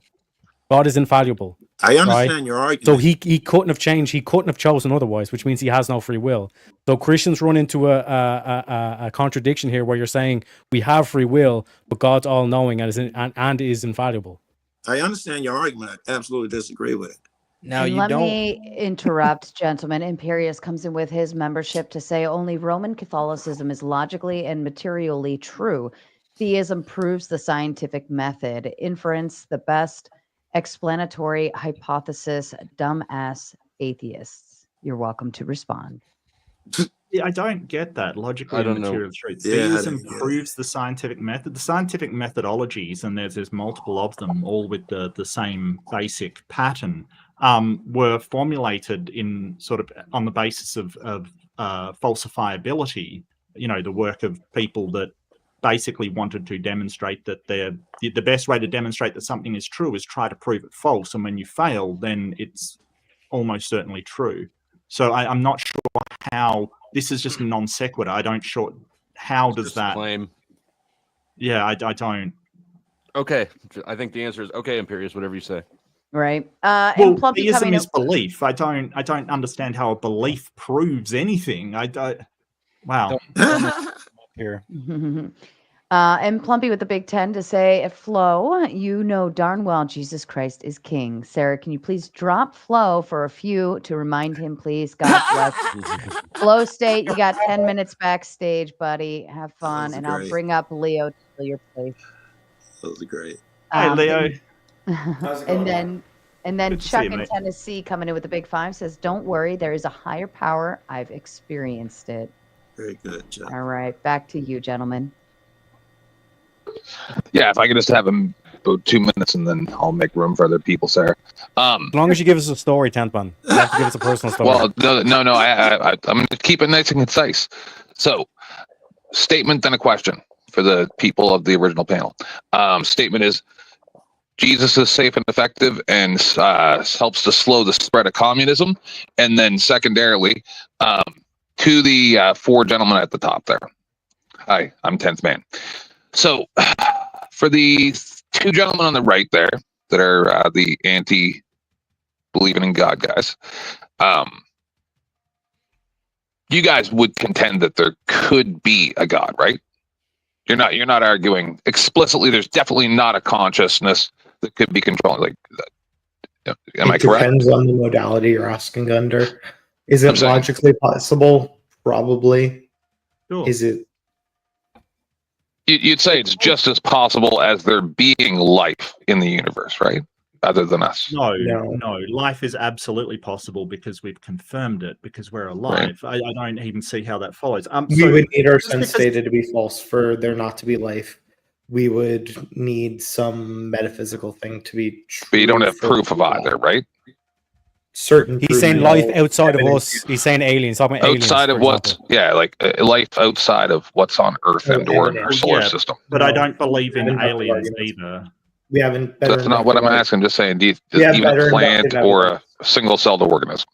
We have Yes. better inductive evidence from more life outside of us. In the So you universe. guys believe there is a God. Now to the other 2, and then I'm going to go. So No, to the I 2 don't guys on the believe there's left. a God. So I want to be No, able I'm to saying, do answer you this believe there question could be? because the Could- logical possibility of something does not entail a belief in it. I could say, hey, it's logically That's- possible that a yeah. unicorn exists. There's nothing illogical about that, but I don't believe one exists. So you're conflating sort of a possibility, a logical possibility, with a belief that in an actuality. Well and that said. it doesn't follow. Okay. Yeah, most people No, it use does. empiricism to figure out what they believe in. It does to me. So That and then to seems the to 2 be the guys, most reliable method. Yeah. and then to the 2 guys on the left there that are pro God. You guys believe that it's possible that there could not be a God. No. Okay. No, it's logically Same for Jeff. All right. Now, to either one of the two sides, would you ever try to force your beliefs on another or use them to try to get them to do things that you wanted to do? Either, Well, I either can't side. answer for TOS reason. No, I'm just kidding. No, I would not What do you mean use. by force? I thought Alex was would going to whip out the sword and like bring the- back the Crusades. Like, Yeah, holy the shit, Alex, Christians calm down. Absolutely would force you. Yes. Well, I would try and convince people, but I wouldn't use like physical force or coercion or threats or anything like that. So it depends on what you mean by what force my beliefs. I don't think I would, but that's sort Well, of like under in a definition of force. in a secular society, for instance. Oh no, absolutely not. No. See, but that's the reason why I want to ask these questions, because I believe that the two guys on the right hand side are just arguing for the sake of arguing, like we all like to do. But the two guys on the left do seem like they could just switch if they had the right amount of people around them and be like, yeah, we're just gonna eradicate the infidels. Anyway, I'll make room and I'll be up later. All right, peace. Thank you. He does bring up a He fair point always in has terms of. schizophrenic. Oh man. What kind of name is? Oh, okay. I took it the wrong way. I'm not that. That's my bad. I call him Cock Squatch. His name's Caucasian Sat Squatch. But I always. Oh, and Chuck in Tennessee says to pick a panelist backstage. Mel, enjoy your time out for the evening. You got 10 minutes. Greetings. Damn. Hello. Hello. Yo. Am I supposed to come at y'all? I mean, like, Yeah. Yeah, if you want to Cool. go ahead, that's fine. all right. So I'm an agnostic. I assume that there are cosmic laws that actually run all of this stuff and that we're all bound by them. And as such, I don't see why God would be any different in that point. Now, you can consider him the creator. I consider him the next level of power above us. My question is there a distinct difference there? Does it have to be either there is no God or there is one? Yes, that's a true dichotomy. There is either is a God or there is not a God. So any proposition that you say, like there is a God, is either true or false, and that encapsulates all responses. But that isn't necessarily what you have to believe. You can say, well, I don't know if there's a God, which is the agnostic position. So you're sort of separating what actually is from what you believe, which can have a third response, which is that you don't know. But I don't know if a cosmic power would qualify as a God under my definition. Like I would define a God as necessarily an agent that has enough power to contravene or change the laws of nature. So I'm not sure if a cosmic power would even be a God in that case. Anyone else? Yeah. I would just sorry. wait. Go ahead. No, go ahead. I think he's asking anyone else wants to answer his question. I was just going to say that you had mentioned that you were agnostic, and then you mentioned that you believed the laws of logic. Do I have that right? Well, I believe that reality has certain laws that we can infer them through experimentation and perhaps the scientific method. Yes. Okay. And I would just press you on how you could justify those laws. Right. I got you. Yeah. How you could We'll chew on that later. We'll get to it. I'm not going to be here for much longer, but just Jeff, how did you know there was a God? How did you know or prove there was a God? How did I prove it? Yeah, well, what was your argument? It wasn't the second knowledge theory, was it? Did you have another way of proving God in your argument? And Joe Cool, while he's answering that, you can take 5 minutes backstage to get your camera on. And then Plumpy coming in with the big 2 says, look out for the simp box. Yes, coming in clean. All right. So this is my opening. I think it kind of answers your question. I think all transcendental categories that underlie any possible active perception need a specific type of metaphysic, a specific type of world, a specific type of logic, epistemology, reasoning, ethics, and a specific kind of structure to the world. It can't just be any old God to stick in there. You need a paradigm. It's not just abstract. It has to have specific things that the Orthodox Christ has. So, like, for instance, when I said how man has been made in the image of God, so we have the ability to reason, we have the ability to logic because we think logic comes from God, knowledge comes from God. These are all revelatory, as my partner also said. And what else did I bring up? Oh, and then that basically all of that goes into like morals and all of that. The fact Well, of the I'm matter sorry. is, oh, go ahead. Go ahead. Sorry, go ahead. No, yeah, go ahead, Jeff. If you haven't finished, I'm more than happy for you to finish. Okay. Yeah, so like the point of it is with all these things working together and how they work together, it seems almost astronomically absurd to me that there isn't some divine mind, some higher power out there. And that revelation happened like 10, 11 years ago, and that's what brought me over to the Christian God. The rest of the way is that the Christian God is the specific preconditions for this God that I'm talking about. And before you Well, I'm answer, sorry. Rocky, you're going to the back. Flow State, you're coming back up. You guys are fucked now. I'm sorry, Jeff. I Go ahead, just don't understand. Like, you've sort of said all that you believe, and I grant you believe all of that. I just don't hear really why that is so.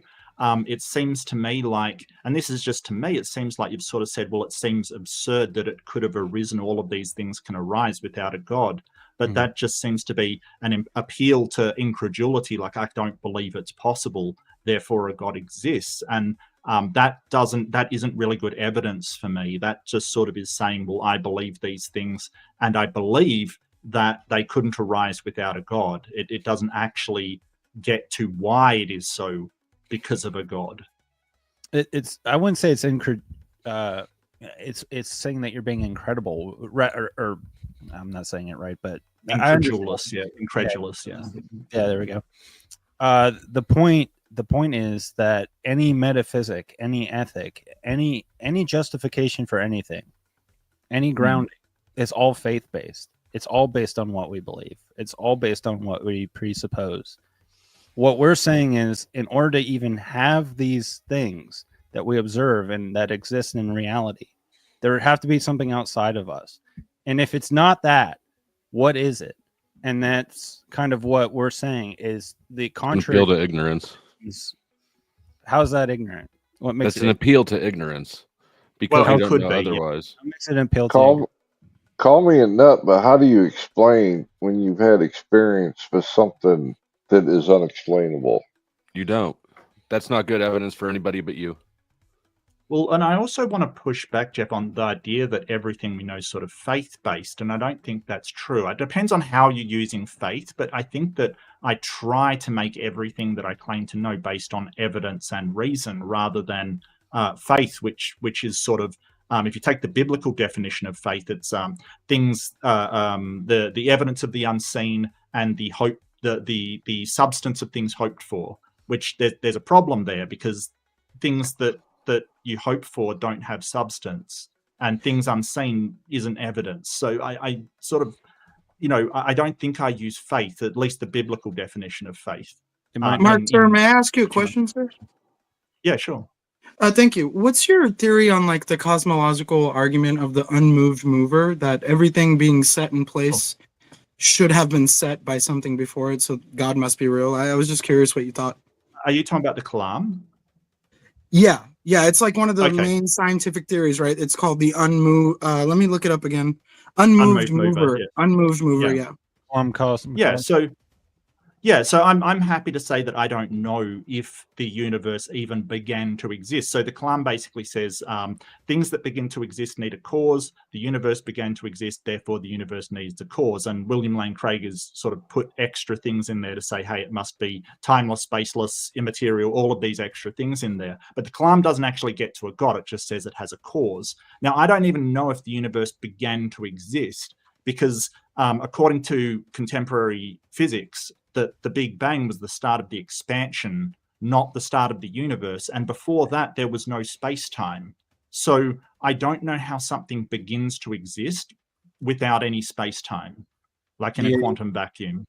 The other argument for that is to suggest that there is a first cause is Sure. also begging the question of what caused God. So I don't know if that. Well, no, it doesn't, because the Kalam says everything that begins to exist has a cause. Oh, then and so it's you can say, God. well, God didn't begin to exist, right?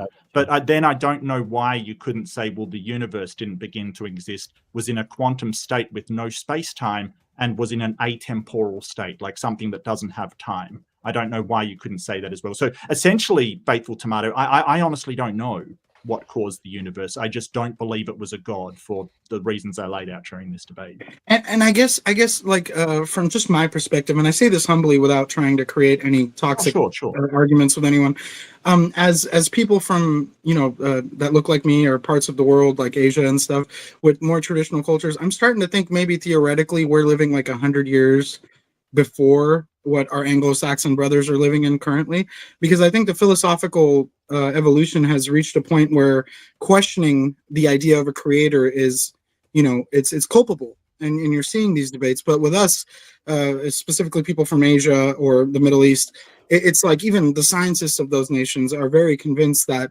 the design of the universe is in fact evidence that there is a creative intelligence behind it. And I'm not saying that's right. That's just, something I abide by because of what I was raised with. Oh, there's tons of scientists that think the universe is designed due to their faith, but the problem is showing that scientifically using the scientific method. So a good question that I have is that if people do have access to a god, and it is their faith and religion which give them access to a omniscient mind that knows everything, why is it that the thing producing knowledge about the universe is actually science and not the religion? I would push back on that by saying that a big chunk of your scientific theory is based on prediction that you claim to come from no prior knowledge of any kind. What? I'm sorry, I don't understand that. So, like, you're saying that because I can demonstrate A is true because of my prediction of B circumstance, right? That means that you had some kind of a notion or prior knowledge that would give you the ability to make that prediction, correct? Oh, induction? You're talking about induction? That the previous repeating events are reason to believe that they will repeat in the same pattern? Is that what you're saying? Essentially. Right. So, yeah, we notice that patterns, when they occur, they will keep repeating in the same pattern. That's basically induction. Now, there's a problem with induction. It's sort of saying, well, if it's all based upon repeating patterns, how do you know that induction will repeat and suddenly not break and suddenly, I'll drop this and suddenly it floats upwards? How do you know that's not going to happen? Like all of these laws that we rely on will break. And it's sort of like, well, yeah, we'll cross that bridge if we come to it. Because all of these patterns, they keep happening according to these patterns. So we can't. Just a second, what Dustin. pattern? Okay. Dustin, again, it's just a case that we can't absolutely prove that induction works, but it does work, right? It works for me. It works for you. When you cross the street, you don't go, well, I can't be guaranteed that if I see no car, a car won't appear out of nowhere and crush me, right? We all use induction. What specific set of induction principles in line are you using as evidence to the negative existence of God? How are you proving a double negative? Okay, so that's called shifting the burden of proof. It's basically saying, hey, prove that something that I've claimed does not exist. If I make it powerful enough to hide itself, like, for instance, I think Carl Sagan used a dragon in his garage that was immaterial, omnipotent, invisible, prove it doesn't exist. If you took that methodology for everything, then you would be forced to be intellectually consistent, to believe anything posited to you that you couldn't absolutely disprove. For instance, if I say, hey, I'm a Nigerian prince and I'll give you $5 billion if you send me 1,000. If I took that statement and I can't disprove that, I would have to do that to be intellectually consistent, and it's not a way to knowledge. All those principles go right out the window the second you claim that this is based on a prediction. Okay? Why is that? That's just because you're taking a leap of faith. I don't think so. I think that we see a lot of evidence for induction being true. Would you disagree with that? I would disagree with your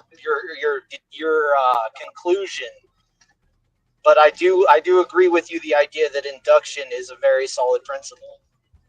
Then what's the problem? Your conclusion? Oh, so you don't mind the methodology I'm using, but you don't like the conclusion I've made with it. Okay, got you. I mean, isn't that your position against mine? No. Oh, okay. I'm saying that you're altruistic. I'm generous and nice. I thank you, but I don't know what that means. Like I'm so bewildered. Look, if I'm saying that, when asking you to show that your God exists, using induction or otherwise, you can't seem to demonstrate to me that actually exists. That's my position. But you're the one out of the two of us that's certain of whether something does or does not exist. I'd say I'm pretty certain. Yeah, I believe that there is no God. Yeah. Yeah, but you can't prove or set a specific random set of features that would align with that conclusion, can you? Well, I would sort of ask you: are you certain a God exists? Yes. I'm not certain of anything. I've already told you this on multiple occasions. I'm not certain of anything. So you're not a theist? You don't believe a God exists? My beliefs are not certainty. So you believe things that you have no certainty of? I believe that I would fall off of a cliff if I took a wrong step, but I'm not certain of it. It's possible a draft of wind would blow me back up. It's possible I have a parachute. Do you think that if you insist God exists with more conviction than you actually have, that God will be rewarded, will reward you? No. Well, sorry. I don't know who that was even to. It was you. To you. I'm not asserting anything. I'm just I wondering. think it boils down to actions speak louder than words, right? I mean, that is true. I don't know what boils down to that, but my assertion is that is it a psychotic episode or a psychological episode that something happened that is beyond your means? Well, I don't know how you would go through life believing things that you're not certain of, like, oh, I can't be certain. I'm not saying absolute certainty. I'm saying you have a reasonable justification for things is certainty, right? Like I have a reasonable justification. Science is based on uncertainty. What are you talking about?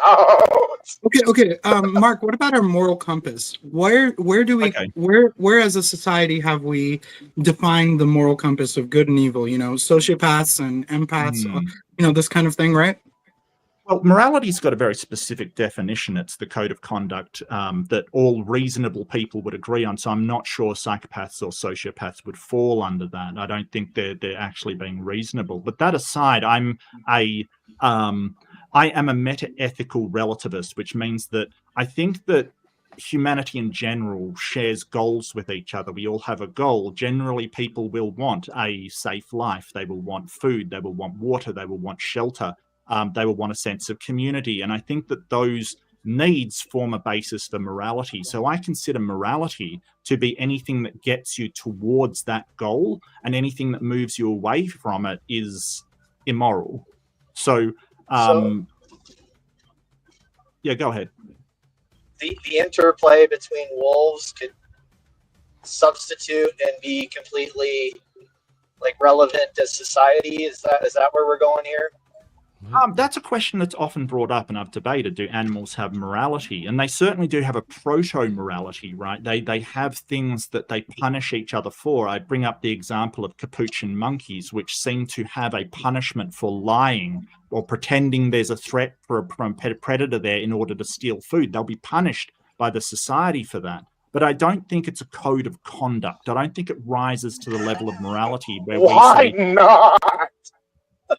Well, because they don't encode, they don't basically put it down as what you ought to do or ought not to do. They just react emotionally to something. Yeah, That's I all. agree with that. And, you know, we're on the opposite spectrum, obviously, of the spiritual aspect. But I agree with that because Right. when you see those videos online of golden retrievers that raise lions in zoos, there's Yeah. nothing moral there. It's just the lion cubs think that's their mama, right? So So they you grow know- up not wanting Oh, to kill sure. the dog. Well, what's the distinction that you're making that makes something moral and something not moral? If we're talking about self-sacrificing behavior, I'm talking about human beings because with nature, as brutal Okay, as it is, there's a clear system we learn from through nature, and the whole argument as human beings, as conscious, you know, sentient beings, is what makes us different from just the nature around us. And I think that's exactly why we argue whether God is real or not, because we are so different from everything on this earth. Well, I wouldn't say we're so different. I think we're just sort of specialized in a very selective way for our neurological features, our ability to, for instance, socio-technical skills, our ability to teach others of our species, technical skills like making things. You know, that's really different than anything else out there.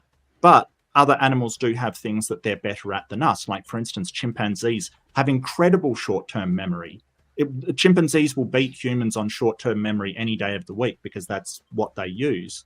But I think that humans in basically socially codifying things, like basically saying, hey, this is something that should apply across the board, instead of, say, a singular animal going, hey, I don't like you doing this, so I'm going to, you know, maul you if you do it, kind of thing. I think humans are unique in that, applying morality not only to everybody around them, but also to themselves. So I think I do agree that something makes us special, but I don't think we're that special. We're still animals.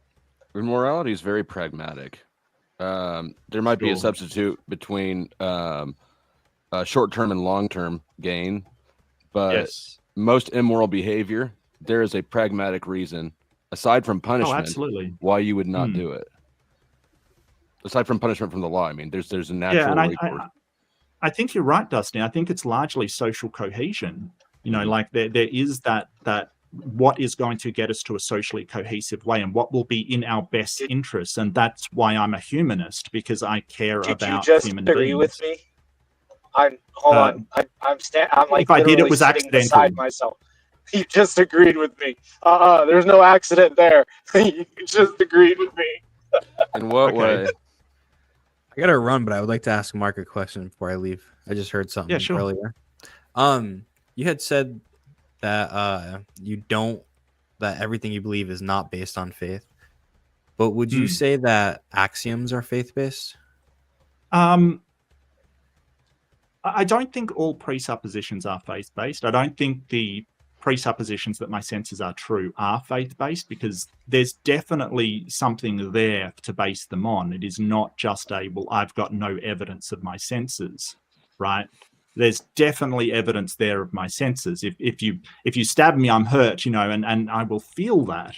I don't think it's sort of the same as saying, well, I'm going to take it with no evidence that this is true. I don't think that's on the same level. So no. Wouldn't that evidence be a justification? It's a justification that they exist, but I don't think it's a justification that they describe reality necessarily, because we know that the senses can be wrong, right? Optical illusions exist, and you know, your senses can be absolutely wrong. We know this. Yeah, I don't think the presupposition is that I have senses. The presupposition is that the senses describe reality. So would Do you that think that- presupposition do be you- unjustified? I think that it is, because I don't have any other senses. I think so. So you may not say it's a presupposition. You may say that, hey, it's a properly basic belief. I'm not sure I get on board with that, but you know, maybe it is a properly basic belief, because nobody has to explain to me what my senses are, how they operate. Maybe it is, you know, things like the laws of logic. No one has to explain to a baby how, you know, that jangly thing is just a thing above them and not other things which aren't as interesting. No one has to explain that to them. They just innately understand it. So that may be the case, sure. Cool. I was just trying to connect the dots on No, Jeff's that's argument. fine. Yeah, That's fine. because I think Mark, the way the argument goes is that, and this is just last thing before I leave. Sorry, Dustin. But I think it was just to connect the dots. It was just that if all of your all of the things that you believe are based on these fundamental, properly basic beliefs or axioms, if they're Yeah. unjustified, and if that means that they're faith based, then everything you believe would be based on faith. I think that was the argument. Well, I think they're justified. I do think there is justification for using my senses, and it may be a pragmatic justification too. You may be right about that. That there is no, like, I don't really have any choice. I don't have any other senses in which to engage. I don't have any other mind in which to engage. So it may be based upon that, sure. But that's really interesting, Alex. And yeah, I get what you're saying. I think that faith, where you have sort of nothing to justify it, and you say, well, I'm going to believe it just based upon that I nothing but faith. I don't see that on the same level as sort of believing my senses, which I can directly experience. Cool. Thanks for that. I appreciate the clarification. Yeah, no worries. Thank you, Jeff, for being my partner. Thank you, Sarah, for having me. Yeah, Mark, Corinth, thank you for doing this. Thanks, Alex. Take care. I made mate. you that offer already, Corinth. And Mark, if you ever want to do Yep. anything, Discord, all social media is at Wi-Fi Gospel. If you ever want to do anything. Yeah, sure. Cool. Yeah, man. It was nice to meet you, Alex. Yes, sir. Thanks, You too. Alex. Appreciate you. Sorry you had to carry me, man. I did warn him philosophy is not my strong suit. Just a question There's to that Mark beautiful and face. Corinth. Philosophy is not his strong suit either, Jeff. Don't worry. But yeah, a question to Mark and Corinth. Like, do you think that like people can get truth out of the Bible, like the same way as like people go to the movies and they find something that's inspiration from that, they find some sort of meaning to it? Do you think that people can find meaning and truth in the Bible? Sure. You go, To some Corinth. I've been extent. talking a lot. To some extent, probably. There's you probably shouldn't murder people. You should probably use some level of treating people as you should. You should love your neighbor to at least some extent. These are all things that seem to be true, or at least good, that people can derive from the Bible. That's not to say Yeah. everyone who reads the Bible derives true things or good things. It's possible for some. It depends what you mean by truth, really. When you say, can you get true things? Yeah, it's sort of, ancient Palestine exists, the Levant existed, Golgotha's a plate. There's certain truths in there that we know are true. If you're talking about moral truths or moral facts, I don't think there are moral facts. I don't think anything is a moral fact. But if you're saying, can you get a truth of is good for humanity to treat others as you would like to be treated? Well, yeah, that's good for people. Sure, I don't see why it can't have really good lessons in it if that's what you mean. Sure. Yeah, so then the question would be like what would be your issues with the Bible? Like, what would be the problems you'd find, having like a religion like Christianity? There are a bunch of other claims you can derive from it that you can just take the good things from. You can take the idea that, hey, we should just go and hate gay people. You can take the idea that, hey, we should go and start beating people or limiting sexual promiscuity. You should take the idea that like women shouldn't have rights. These are all things that you can also derive from. I'm not saying everyone derives these principles, obviously, from this, but these are also some things that people do derive from it, and that would be a reason why people should maybe separate what they should take from it as good and limit what they do take from it.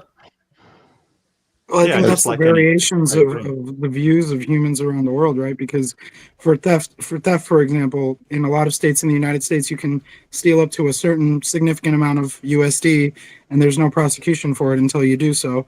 Surpass that limit, and then in other God bless you, Sarah. And then in other countries like Saudi Arabia, you have jewelry shops open without any CCTV or security or doors, and people don't steal because they know the punishment is the hand you steal with is chopped off. And I think a lot of that is derived from these religions and cultures. Corinth. Yeah, but there's problems with that. Sorry, go Allow ahead, me Sarah, to sorry. interrupt. My apologies. Plumpy, I know you're trying to send Corinth to the back, but you can't send the original panelist to the back. So tag me in the chat and let me know if you want to send somebody else back. Trib1 coming up with the Big Ten says AI overview, blind faith versus faith. Faith is often based on evidence, I reason, and experience, while blind faith is characterized by unquestioning belief, even in the absence of evidence or reason. Any thoughts to that? panel? Yeah, I mean that's definitely definitions that I've heard. The trip, thank you. You know that blind faith is different, and yeah, I would probably agree. If your definition of faith is based upon evidence, reason, and justification, then sure. But I don't know why you're calling it faith and how it's different than just normal epistemic belief in that regard. Oh, all faith must be blind. I dig it. Fair enough. And Jim D, I'm sorry I didn't miss you. I just didn't want to interrupt for the one super chat. Coming with the big two saying belief in God equals living in reality. Convincing platitude. Well, I'm unconvinced of that. I really am. I think that you know things that that can be demonstrated. Well, I am convinced that I'm unconvinced. Yes, I think Mark, I can. I don't know if I reach put on that my level. sarcasm thick enough. My okay. my No, confusion is really with the Western world. Let me actually, because Dustin wants to go ahead and leave, and I have like 20 more people backstage. So Dustin, you want to make your exit statement? So it's just interesting to me that there's so much energy placed into the idea that science has replaced God, right? You can't deny that God is a part of the human psyche, has been there for a very long time. I'd argue longer than science has been. And the idea that science hasn't supplanted God as a religion, it just kind of lends the idea that you're putting a lot of faith in something that you can't prove, right? So that's just my 2 cents on the. I like it. That's just my 2 cents. I like it. I can address that though. Sort of the idea that science replaces God, that isn't true. No one's worshipping science. No one's actually saying this. They did call That's science some fake. kind of. Well, no, I don't think so. I think that it seems to He be did. the best methodology. Trust the science, bro. Oh, I don't worship science, and it does tell us things that are not great about ourselves and about the world around us, you know, like, but it seems to reveal what is actually true, which is the reason we have medicine and you know, virology and all of these things. It seems to be the best for telling us about the natural world around us. And I'll concede sure. it doesn't seem to have a method for finding supernatural or transcendent things, but that's not what it's designed for. So you can be a So complete theist. you adopt the concepts that were once associated with God. You say that because I can explain them, that I am now greater than those concepts. Yeah, God And can you be place nature. yourself. Anyway, yeah, I think you know God that this co-opt- argument is God sound. co-opt I've things. got to go One at a because I time. I will catch you guys later. Much love. Thank you Thank for you, having Dustin. me on, Sarah. Yeah, no Gross. problem. No, That before Next Dustin time, spoke, Dustin. Christianity, well, not just Christianity, Before- religion takes things like morals and then lays claim to it. and this is so crazy because before Dustin spoke, this is exactly the point I was going to make, and you guys led into it, and that's why I think believing everything is a coincidence is really ignorance. For me, the biggest thing, like Dustin just said, and Mark, to your point too, and to Joe's point, is really, I think there's because, you know, as someone who is blessed enough to be born and raised in the Western world, I appreciate and respect everything the Western world has given to the humans on Earth. But the reality is, I think there's a biased perspective in the Western world. Like with all parts of the world, people who have a perspective of God in the Western world, due to mostly Christianity and their upbringing, have these understandings of it. But when you say science and God have to be so contradictory, I think that's only Western theology. When you go to other parts of the world and other religions, they use science as a direct evidence of the magnificence of a creative intelligence. And so I observe all of that, and maybe it's a curse or a blessing, I don't know, but I just see it all, and I refuse to criticize any. I think it's all rivers leading to the same ocean, ultimately. Well, I think that sort of I don't know. Well, I didn't really say they were contradictory. I'm just saying that science can't really investigate God, and you can come to the conclusion that all of this leads to a God, but I don't think that's a scientific claim. I don't think you can actually make any kind of statement that is scientific that would say that a God is responsible for this. And, you know, feel free to prove me wrong. Show me the scientific paper that demonstrates a God. because I don't think it's out there. And if it is, I would like to read it and see how How- they Well, experimented Buddhism and and found a Sikhism God. and Hinduism, they all state that the evidence of God is the very existence you experience. No, and that's fine, but they're not science. I got two arguments for you. Life, the odds of life. I think I heard you say earlier that for sure there's life in other places. Did I It's hear you probable. right? Maybe I should Quite just ask you. probable. Do you think it's likely I think it's likely, sure. that there is life in other places? Sure. That's a good point. If there is intelligent life out there in space, does that prove or disprove the existence of God? That's not us, you know. Okay, Not Alex. directly, I don't think. It would probably disprove some gods. I was just but going wouldn't with it was- disprove God categorically. It certainly I was- would the Christian God, right? Because you have, Jesus, unless they have their own version of Jesus that's been sent to save them as well, I think that Christianity would take a really hard But maybe hit that from it. species never I had might make an sin, argument Mark. that that's Did you ever even think of that? likely. Thanks, I was Theo. Yeah, just that going species with- never had. Yeah, okay. I don't know. It's still, even then, you'd have to have the only perfect person is Jesus and these aliens. So I don't know.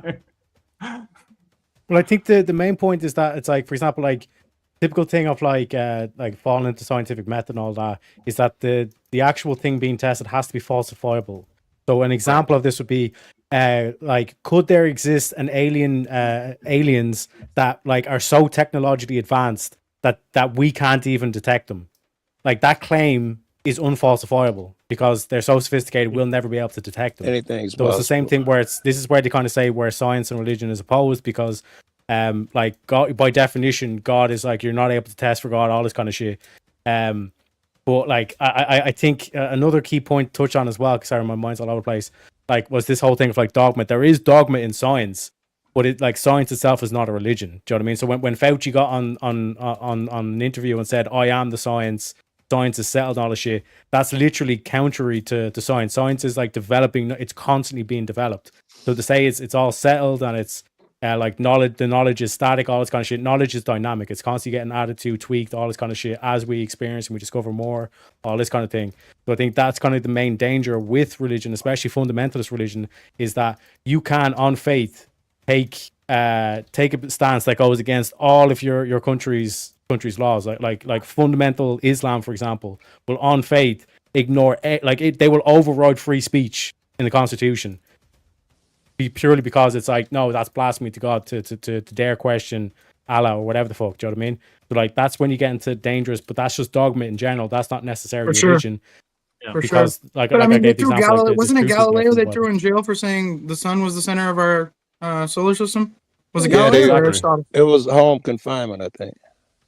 Yeah, they For the rest of told him his he was life. wrong and they jailed him For the right. rest And of then his years life. later, after his death, they determined he was correct. So you're right. Science does update its information constantly, and isn't that the whole point of science though? It's to be a student of the existence we experience. Can you imagine being the guy who had to clean that guy's place out? I presume people could enter it. The whole but, world like, was convinced he was cursed by God himself, banished instance, at by the one Pope point- to his own home.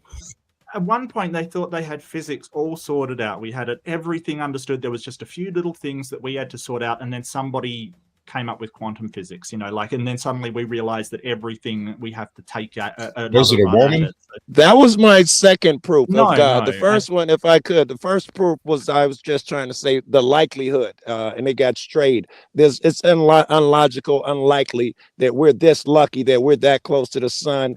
And if there is other life, it hasn't made it here and all of those things. And the second argument was we're cavemen. We're pretty stupid. We were pretty sure Einstein had the speed of light was the fastest you can go. This thing is over there. This thing is over there. Now we're finding out through a quantum entanglement that things are connected. What you do to this thing happens to another thing. So they're connected, even though you can't see it, meaning we're not so fucking bright. Meaning that our rules of science that brought you to your conclusions are just a monkey trying to explain quantum physics. You cannot be, that fucking certain. Yeah, Go but the back. problem is that Joe. religion Preach, is brother even Joe. more That's a point. Hang on. I say we Sorry, need go a ahead, Leo. You haven't talked. Brother at Joe all, needs so one more please. dollar to send all 3 of his kids to school. We can dig down deep and get those pennies out of those loafers. Speaking of sending more dollars, K2 Keep On Trucking came into the Big Ten, says, I'll show my support to the show and send in a super chat and say, these women minivan drivers makes me want to start smoking. Jesus, take the wheel. Shout out to minivan You should. driving It'll make you look mamas. cooler. Pretty much. So No, the first I part just that wanted. was the. Go, Leo. Sorry. I just wanted to outline that. I mean, if you want to use quantum mechanics to argue for God's existence, you can do that. But quantum entanglement does not violate the speed of light. And while I have the floor, I'd like to comment on the science is always changing. That is true to an extent, but we can't deny the fact that science still establishes things that aren't going to change. This phone is made of atoms. That is going to be true in 1,000 years from now. Now, we might advance our understanding of atoms and how they behave and how they interact with each other. But in 1,000 years, in 1,000,000 years, it will still be true that this phone is made of atoms. So while science does change, we can still establish truths about reality using science. I think the teleological argument that you had, sort of, hey, we're a certain distance from the sun. Well, we're actually in the outer edge of the Goldilocks zone. We could actually be in a better We're about in the position. middle. So, well, What we're about still both Mars and Venus sit within the circumstellar habitable zone of the sun. You could put Earth where Venus is, and life, maybe not us specifically, but life would continue on this planet. There'd be all water would be liquid, but life would still continue to exist. You could put Earth where Mars is, and life would continue to exist. It'd probably be a bit colder, but life would continue to exist. If that were logical, we'd have found life on these other planets, moon, and all of that shit, right? No, But there's a That's not variety of logical. reasons why we haven't found. Do you know what the temperature is on the surface of Venus? 700 degrees I Fahrenheit. thought he said Venus. Yeah. No, Like on the Mars temperature of Mars Venus? practically doesn't have an atmosphere, so that's also And I'm not sure, but if you're saying life is so persistent that something other than us would form if the planet would move, it's logical that we find life in our solar system, and most There could be scientists life agree. in our solar system. Yes, and most scientists agree that by now life should be abundant if all we need are the conditions that we I have. don't know any scientists saying that. Yeah, Well, check the calculations that they've done to determine whether they think it's life out there. The old calculation was simply based on sun, water, and the things that we knew at the time. All and those it was calculations are and based it on was huge subjective that there priors. was life. Now we found out that there can be life under the ocean living off of gas and shit like that. So they had to expand the calculations. The current belief is that life should be abundant and it should have found its way here by now. No, that's not. And I wasn't trying to say that quantum entanglement had anything to do with the speed of light. You must have missed my shit. All I meant was that we had limited knowledge thinking speed of light, and now we know other things. So the knowledge that you're using now could be quite limited. If the quantum is just the beginning of a thing, then you're ape trying to describe how an automobile works. There's no two ways around it. I believe Yes, it Corinth could be. wants to make his exit. If we could give him the space to go ahead and clear out. That was fun. Mark, thanks for teaming up with me. That was really good. Pleasure. Jeff, thanks for filling in. No, it was really last minute. Love you, dude. Thank you. Everyone else, I don't know. Any of you? Oh shit! Thank You you. guys, And I you guys die in a hurry. That's a damn lie from Ramen Noodle Boy.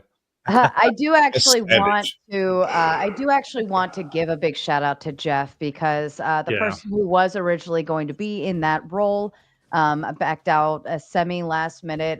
No harm, no foul, but Jeff was pretty quick when I asked and reached out and said, "Hey, would you want to fill in?" And he was like, "Yeah, sure, I got it." So that spared me a sanity level, but it also saved the debate as well and allowed it to continue. Thank on. you, Jeff. So, round of applause for you, Jeff. And made you it were into that. sincere. Both of you last two remaining were the only two sincere panelists up there. Thank you, Jeff and Mark. Oh, I think Corinth was sincere. Yeah. Nonsense. I was also Sincerity. impressed by his understanding of philosophy. That impressed me. Yeah, same quite a here, bit. actually. was- He probably knows more about I- philosophy than I do. He probably knows more about philosophy than I do. But it's just cool to see people. I hear him start talking, and he started talking about modality and modal logic, and I was like, okay. Yeah, no, he's So I have a question for the atheist brother, Mr. Mark. Why is your Do you gain so fucking high? is it bad? It's I can bad. turn it down. Is it bad, sir? About 30%. Or do you want to fix it? I can do either. You did that was better. Yeah, Go it ahead. is way up. She's you sound a already little got better your now. balls in her hands. Just let her rock the mic. So, Mr. Mark, do you believe that there is no God? I believe there is no God. Yes. All right. Would you say that the belief itself is in the realm of evidence or tangible, or would it be in the No. realm of fiction? So belief is fiction. Belief is epistemology. It's basically the epistemology is about knowledge and belief. So that's saying, well, I believe it, therefore it's true. Belief is never evidence for something. Okay, so is your belief fiction? Is my belief? No, my belief is real. It's I really possible believe fiction. there is no It's God. evidence. Sorry? So your belief is evidence, or it's tangible? No. I have evidence upon which I base my very real belief. So is it fiction? Is the evidence fiction? No. But your belief is fiction, correct? What do you mean is my belief fiction? Do you think It's not real, Do you it's think, tangible. Do you think I'm lying that I believe in this thing? I believe you believe that. I believe you believe that there is no God.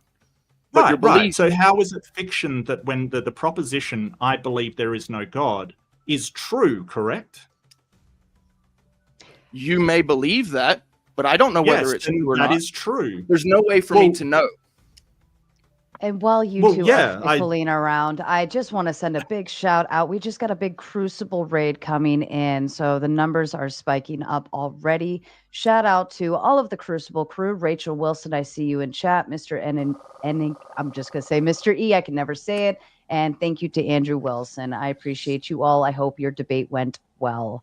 Sorry, my apologies. Go ahead. That's okay. I think the confusion here is you're saying, hey, is that belief that you have a real thing, right? Is it a real thing out there in the world? And no belief ever is. A belief is a mental state of thinking something is true. So you've got to be very careful because you're trying to Jeff, don't leave conflate yet. whether Are you leaving? the belief. No. Hang on. Just brick. You're trying to conflate that the belief not being a real thing means that if it is true that I believe it, it doesn't mean that it's true that a God exists. And you're trying to conflate the two. No, I'm not conflating. I'm actually you making are. No, I'm not conflating. I'm actually making a point. Yes, you are. My point is this, and if you want to hear my point, I can actually make the point. But I want to go for ask it. Jeff a question as well. Actually, I got three for him. When you say that you believe there is no God, you cannot possibly say that as knowledge. I don't. It's a belief. You said it was a belief. Right. Based upon Right. evidence. Therefore, you Okay, cannot so be asked. Therefore, you cannot be asking someone else for knowledge. Okay, so the reason why is because I believe it based upon evidence, so it's justified. There is no way that I can check it further than that to see whether it is true or not. It's unfalsifiable. So the belief exists So- for you and you alone. What do you mean it exists for me and me The alone? same as any Who else knowledge would you might have have. my belief? The Who same else no- would have my mental state? Exactly. That's exactly my point. So when you go asking another man for a belief to prove Yes. his belief, right? No, now I you have would ask them- you have operated upon. Well, no, Rick. I would Where ask did them their if- belief originate, Hang on, Rick? hang on. If they would have knowledge of God, if they do have knowledge that a God exists, do you have knowledge that a God exists? Of course not. Okay, so you're agnostic. No, but I have the historic evidence of societies and civilizations throughout time that existed far before any languages that spoke English, or therefore even Christianity, the Judeo-Abrahamic religions But they that were have dumb. had, a vehement faith in some kind of creator. Whether even you go back to like the age of Moloch when people were sacrificing their youngest children during struggles. That might be bad There's been evidence. people who have believed in this for a long time. So how do we just refute that and ignore it? That may be bad that's- evidence. They didn't know any better. People, of course, are going to believe crazy shit. The younger or older, Well, it's younger also an appeal to civilization is. It may be popularity. bad evidence as well. It's also an appeal to popularity. You're basically saying, hey, there was a long line of people who all believed it. It's a common belief. But before we came up with medicine, it was a common belief that, disease was caused by people sinning, for instance, or in some way transgressing a creator. And we know that that's not true. We now have germ theory of disease. So the fact that people believed it, and a lot of people believed it, does not mean that it is true. That's an appeal to popularity. Right. So even science, even all of what we believe about science can pretty much be chalked up just to a belief. When we talk about knowledge, right? Knowledge is ultimately unattainable, except for through, and this is the part where I wanted to go to Jeff. Jeff, is experience the best teacher? Well, I just want to, sorry, Jeff, just before you go, I just want to address that, because you're sort of saying, hey, science only has belief as well in popularity. Like, I don't see how the demonstration. No, it's not through popularity, it's through your own mind. You cannot have science without a mind. You just can't have it. He is saying it's Outside of belief mind, it because you doesn't- can't be 100% certain. Therefore, Well, it's belief. hold on, that's not what he's true. saying. Our minds are able to document science, but science in itself is a definition of the universe we experience. Like Brother Leo was saying earlier, once we've defined what atoms are, you cannot refute the existence of atoms. No, Mark actually explained this earlier, is that it's just the words that we put it together and then we use it as a descriptor. Mark actually explained this earlier. And that's why I kept saying in the chat that Mark's actually making an argument for God, that it's a belief, right? Anyway, not. so I did want to get to really Jeff. not. I don't think you understand my position. That those I do. atoms I do understand that exist. you're an atheist. You're just confused. But I wanted to get to Jeff. Yeah, so those atoms do exist. They are there. Just because we say, hey, these things have properties in common, and we believe that? label those properties. Yeah, can doesn't- you measure yes, I where believe those that. atoms Thank are? you. Can you nail them down? Can I Can nail you an nail atom those down? atoms down? Everything and that we define where they know are? is a belief, right? I You know don't- you cannot, right? So maybe they are not there. I was thinking that the Certainly whole not time, as Flo. you're Like saying. after the fact, we still believe it, even though we know it. Right. A belief Heisenberg is uncertainty. That is correct. Yeah, even if we Knowledge claim is it, a subset of belief. belief. So Yes, anything correct. that you know, you must first believe in order to know it. Belief is a condition for knowledge. Justification, belief, justification, and truth are typically Yeah, given and by the way, in the knowledge also standard requires tripartite justification, analysis. correct? Knowledge That's what I said. requires That's what I, justification. that's So what I said. in that case, it requires belief, justification it requires comes from the mind. justification, and it requires truth in the traditional tripartite analysis, which is setting aside Justification has a gettier mind. cases for the sake of simplicity. But I would like to get to Jeff. Is Can we get this experience man a the best pipe? teacher? Leo needs a pipe. He does. I have one. Yeah. Yeah, get that wooden pipe out, Not Brother that Leo. kind of Get that pipe, wooden Leo. pipe Nice. out. That kind of pipe. Yes. Oh, Nice. Yes, sir. Oh, hell yeah. So is experience the best teacher, Jeff? It'll do. Not always. It is. And then I'm sorry. You said no. Not always. No. Not okay. I mean, besides, like, if we as believers said God, then God would be the best teacher. But short of that, experience. I mean, It'll like do. in the logical fashion, experience, I guess, because even logic has its own fallacies. It'll do. Please continue. Okay. Sorry. All knowledge based on experience? No. I don't. Well, that's the point I was making earlier. Like when you grow up as a Christian, a Muslim, whatever, in an atheist household, you grow up with the belief. You grow up with the belief and the faith that your parents or your family know the world better than you do, right? And a lot of us, once we get older, we realize that may not be true. So we try to get onto our own path and journey to find the truth. But like that's kind of what I was saying earlier. That so much of human civilization has dictated this belief or knowledge of a creator that it still stands true to this day. Like, you know, whether it's true or not, so many people believe it to be true is what I'm trying to say. Hey, Well, look, that doesn't answer the two questions I mean, already. everybody You said you could be don't wrong. No, hold on. It doesn't even I touch accept that the answer. It's okay Right. to say I don't know. It's okay. No, Okay, so I don't like Brick- the Brick is- sticky I way don't you're using the understand word Brick's knowledge. thing. You're trying to make a understand. semantic One more. point, biblical argument, and this kind of greasy. I don't like. Try it again. Yeah. I've got one more. Is revelation enough for experience, Jeff? Enough They're for different fucking things. Is it enough to say I have an experience now? No. No. It's not an experience. It's a revelation. They're different things entirely. Are you Sorry, I saying know can that was at revelation Jeff, but- replace experience? No, can a revelation be enough to say that was an experience? No. No. Okay, then I guess that John from the Isle of Patmos did not have an experience. And a dream, No, maybe. he had an experience, but what Oh. we're questioning is whether it was a revelation. I'm asking these questions because a lot of people don't really get down to the nitty gritty of these I don't think ideological you get down to factions. the nitty gritty. No, I'm saying that what But you God are, you bless you guys for are trying. claiming, what you guys are claiming to be knowledge, you can't possibly claim to know. Disagrees with you, bro. I don't know. What You can't possibly claim to know what we know. Hey, look, I'm just asking questions. No, you're not. You're making assertions. No, bro, yeah. I literally have them written down right here. Okay, You literally just made an assertion, and you said you're asking questions. Yeah. Okay. Yeah, And- I and did. when we I did. disagree, I just premises, made an whatever assertion. you're I got running, 6 Rick, questions Rick, though. But Rick, all of just the questions. when we all- disagree with the premises in your sort of whatever script you're running there, you're sort of like, oh, well, we then continue like we agreed to it. Right. You disagree disagree with prove a anything to us because we didn't keep up with you, is what he's saying. No, when we don't give you the answer that you're looking for. Like when you say, "Our experience is the best way to get knowledge." No, sometimes not. If I fall off a cliff and die, it's not the best way to get knowledge about gravity. No, that's very true. Yeah, Mark, the way I think of it, is that this might you're be a not silly- willing to say I don't know. Okay, Brick. Okay, Brick. I Okay, did Brick. Mark say say that. The way I think. Didn't I think Mark of it say like that a when video he was game. asked? Yeah, he I said at don't least know a 3 lot of times tonight.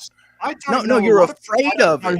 You said I don't know, but then you push back on the position as if it's a piece of knowledge that you can attain. You can't attain this knowledge. It's not for you. It's not for me. It's not for anybody. There you are know pieces that? of knowledge that you Where will did you get that never knowledge, have. Rick? Where'd you get that knowledge? What, that knowledge right there? Oh, that's Can you give an me a first source? I'd like that's a an first experience. source, please.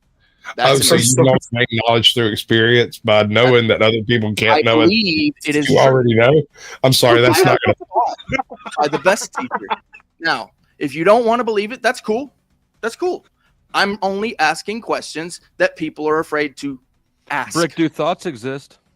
There's a reason why they're afraid to ask it, mate. Because Well, I actually respect that sentiment that humans may be limited to I wanna that hear him ultimate answer my knowledge until question. after we die, whether it's Yeah, I real or not, want to hear right? Flo's Like, question too. yeah, I go ahead, think Flo. that's- Go ahead. Do thoughts exist, Brick? You already know the answer to that.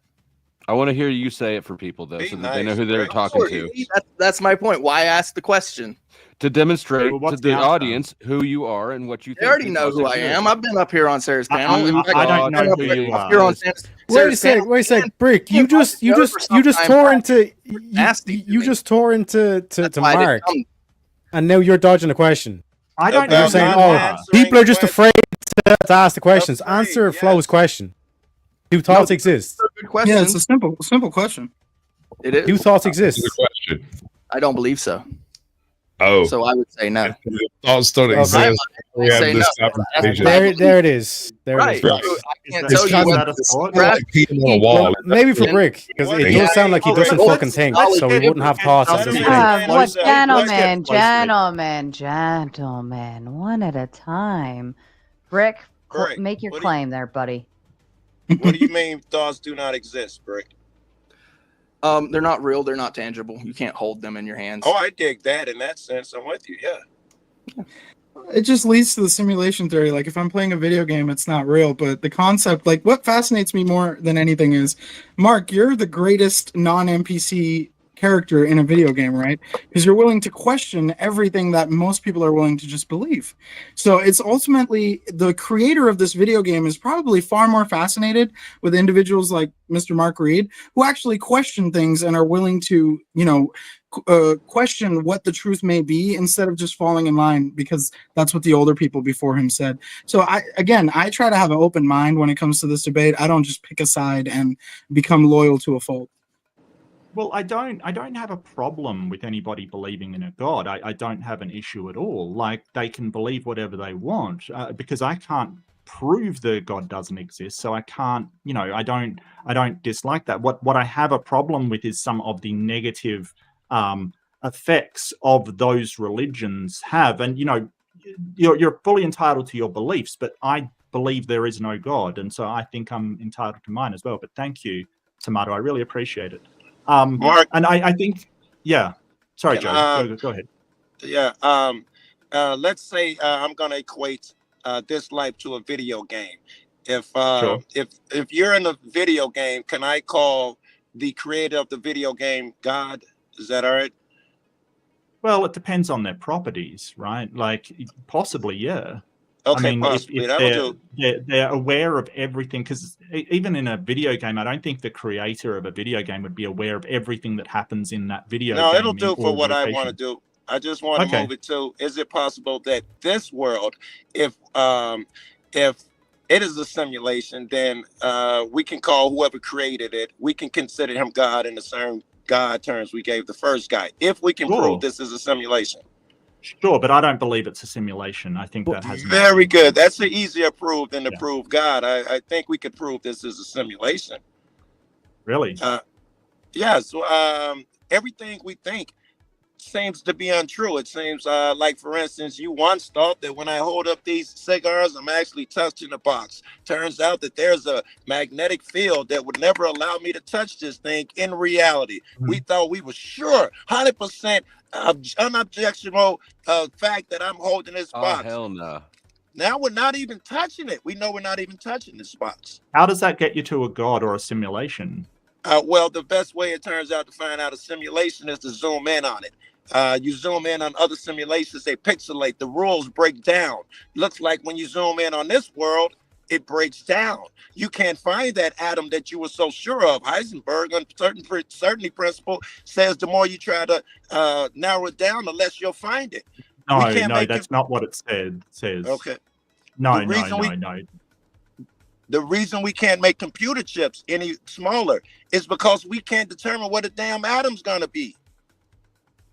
No, that's not right. We Both can't are make them correct. any smaller because we're limited by the size of electrons. That isn't true. And we can make quantum chips using quantum bits. So I don't, that's ridiculous. I Well, don't- your quantum argument, when I'm talking about quantum computers, the reason we can't make regular chips for regular computers is because we can't nail down where the damn object is. The closer No. we try to nail it down, the more we know where it is not. It is not there. No, it's just limited by the size of an electron. We can't make computational pathways that are smaller than an electron because then what would hold the electrons? Well, the holder that- is that part. That part is too small for the electron to travel through. You understand that, right? Yes. So there's two parts there that are working together. Yeah, but I don't see how that makes us not able to do anything smaller because we don't understand where an electron is. That doesn't follow. It's not the electron, it's the atom.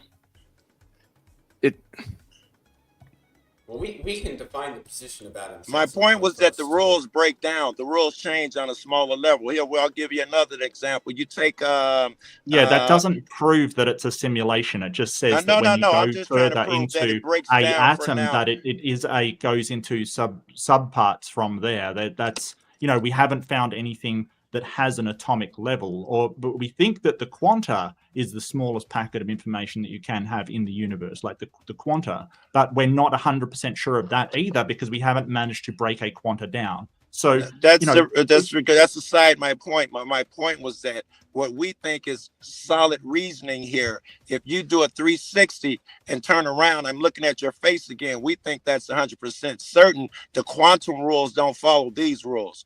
That's why they want the grand unified field theory, right? To rationalize these two. I'm sorry, Joe. I'm going to go out on a limb and just sort of say that you probably aren't an expert on quantum mechanics at the moment. Oh, I'm not I wouldn't claim expert on anything, bro. Hence, man's been asking in the chat how wait, magnets where work. was He's I getting wrong, mad. though? Where was Oh, I is that wrong? Tapioca Weasel? That's No. our magnet expert. No, it's not. Where Direct was I Law wrong? Tapioca Weasel on magnets. Yeah, Joe, I just don't see when you say, hey, because either way, right? Like, I feel like either way, if we find some quantitative packet, some smallest part of the universe and say, hey, that quanta is the smallest part, you'll go, oh, look, it's proof that it's simulation. I'm And not if you trying don't to prove find it- size. You're missing my No, hold argument. on, hear me The out, hear me rules out. break If down. Can you talk going about that? smaller and smaller and small. Well, the grand unifying theory is the one that we're looking for to assimilate them together. Like Agreed. quantum Because they're gravity and different, things. right? But you're assuming that doesn't exist, and I know. How do you know that doesn't exist? I'm assuming what doesn't exist. I'm just saying the rules are different in conventional physics as opposed to quantum physics. Why are we wrestling about this?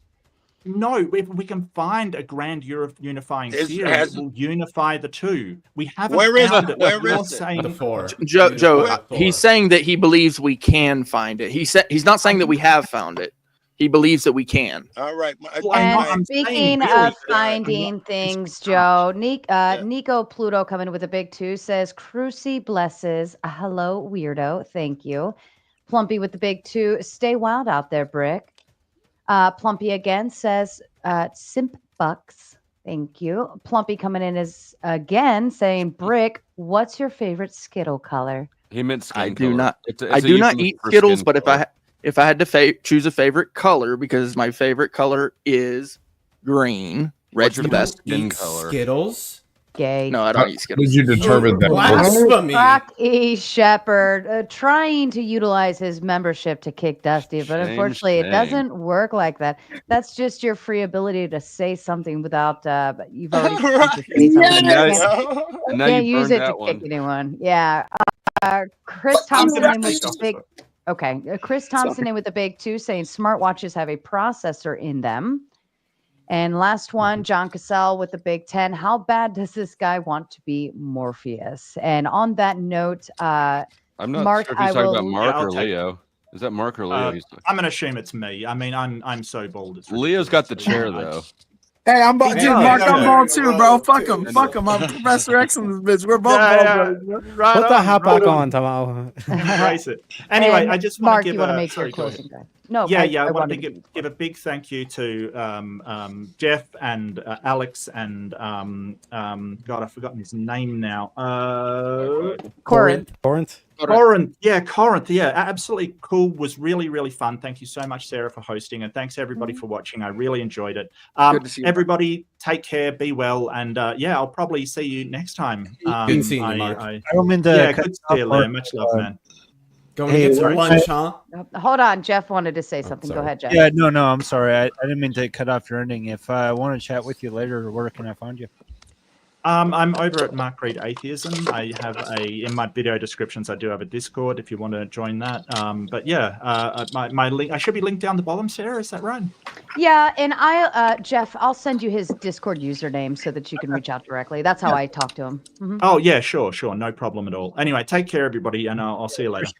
Bye, Mark. Thanks for coming. I appreciate you. Do you think he likes And- bags? And a crafty something coming in with the big 5 says, if a tomato is a tomato, but it identifies as a potato in the simulation, do you believe the reality it's a tomato or the simulation it's a potato? Whether the weather be fine.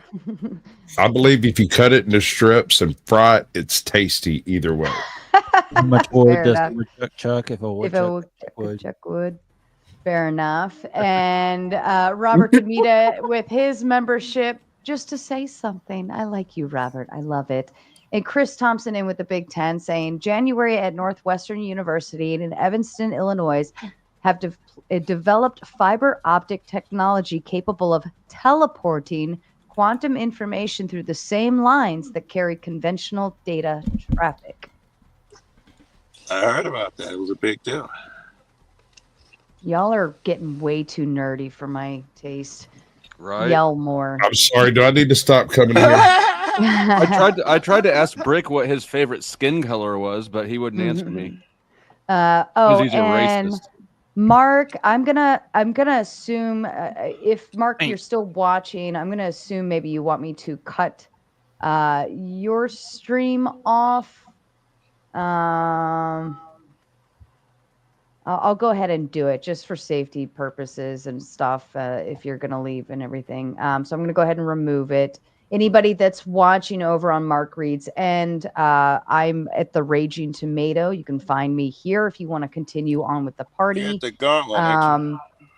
Right now, it's still on the Raging Tomato. Okay. That's where we're at. So I'll go ahead and remove that. And I think I missed Alex. I think had his still going too. I think, yeah, Wi-Fi Gospel. If anybody's still watching on Wi-Fi Gospel, again.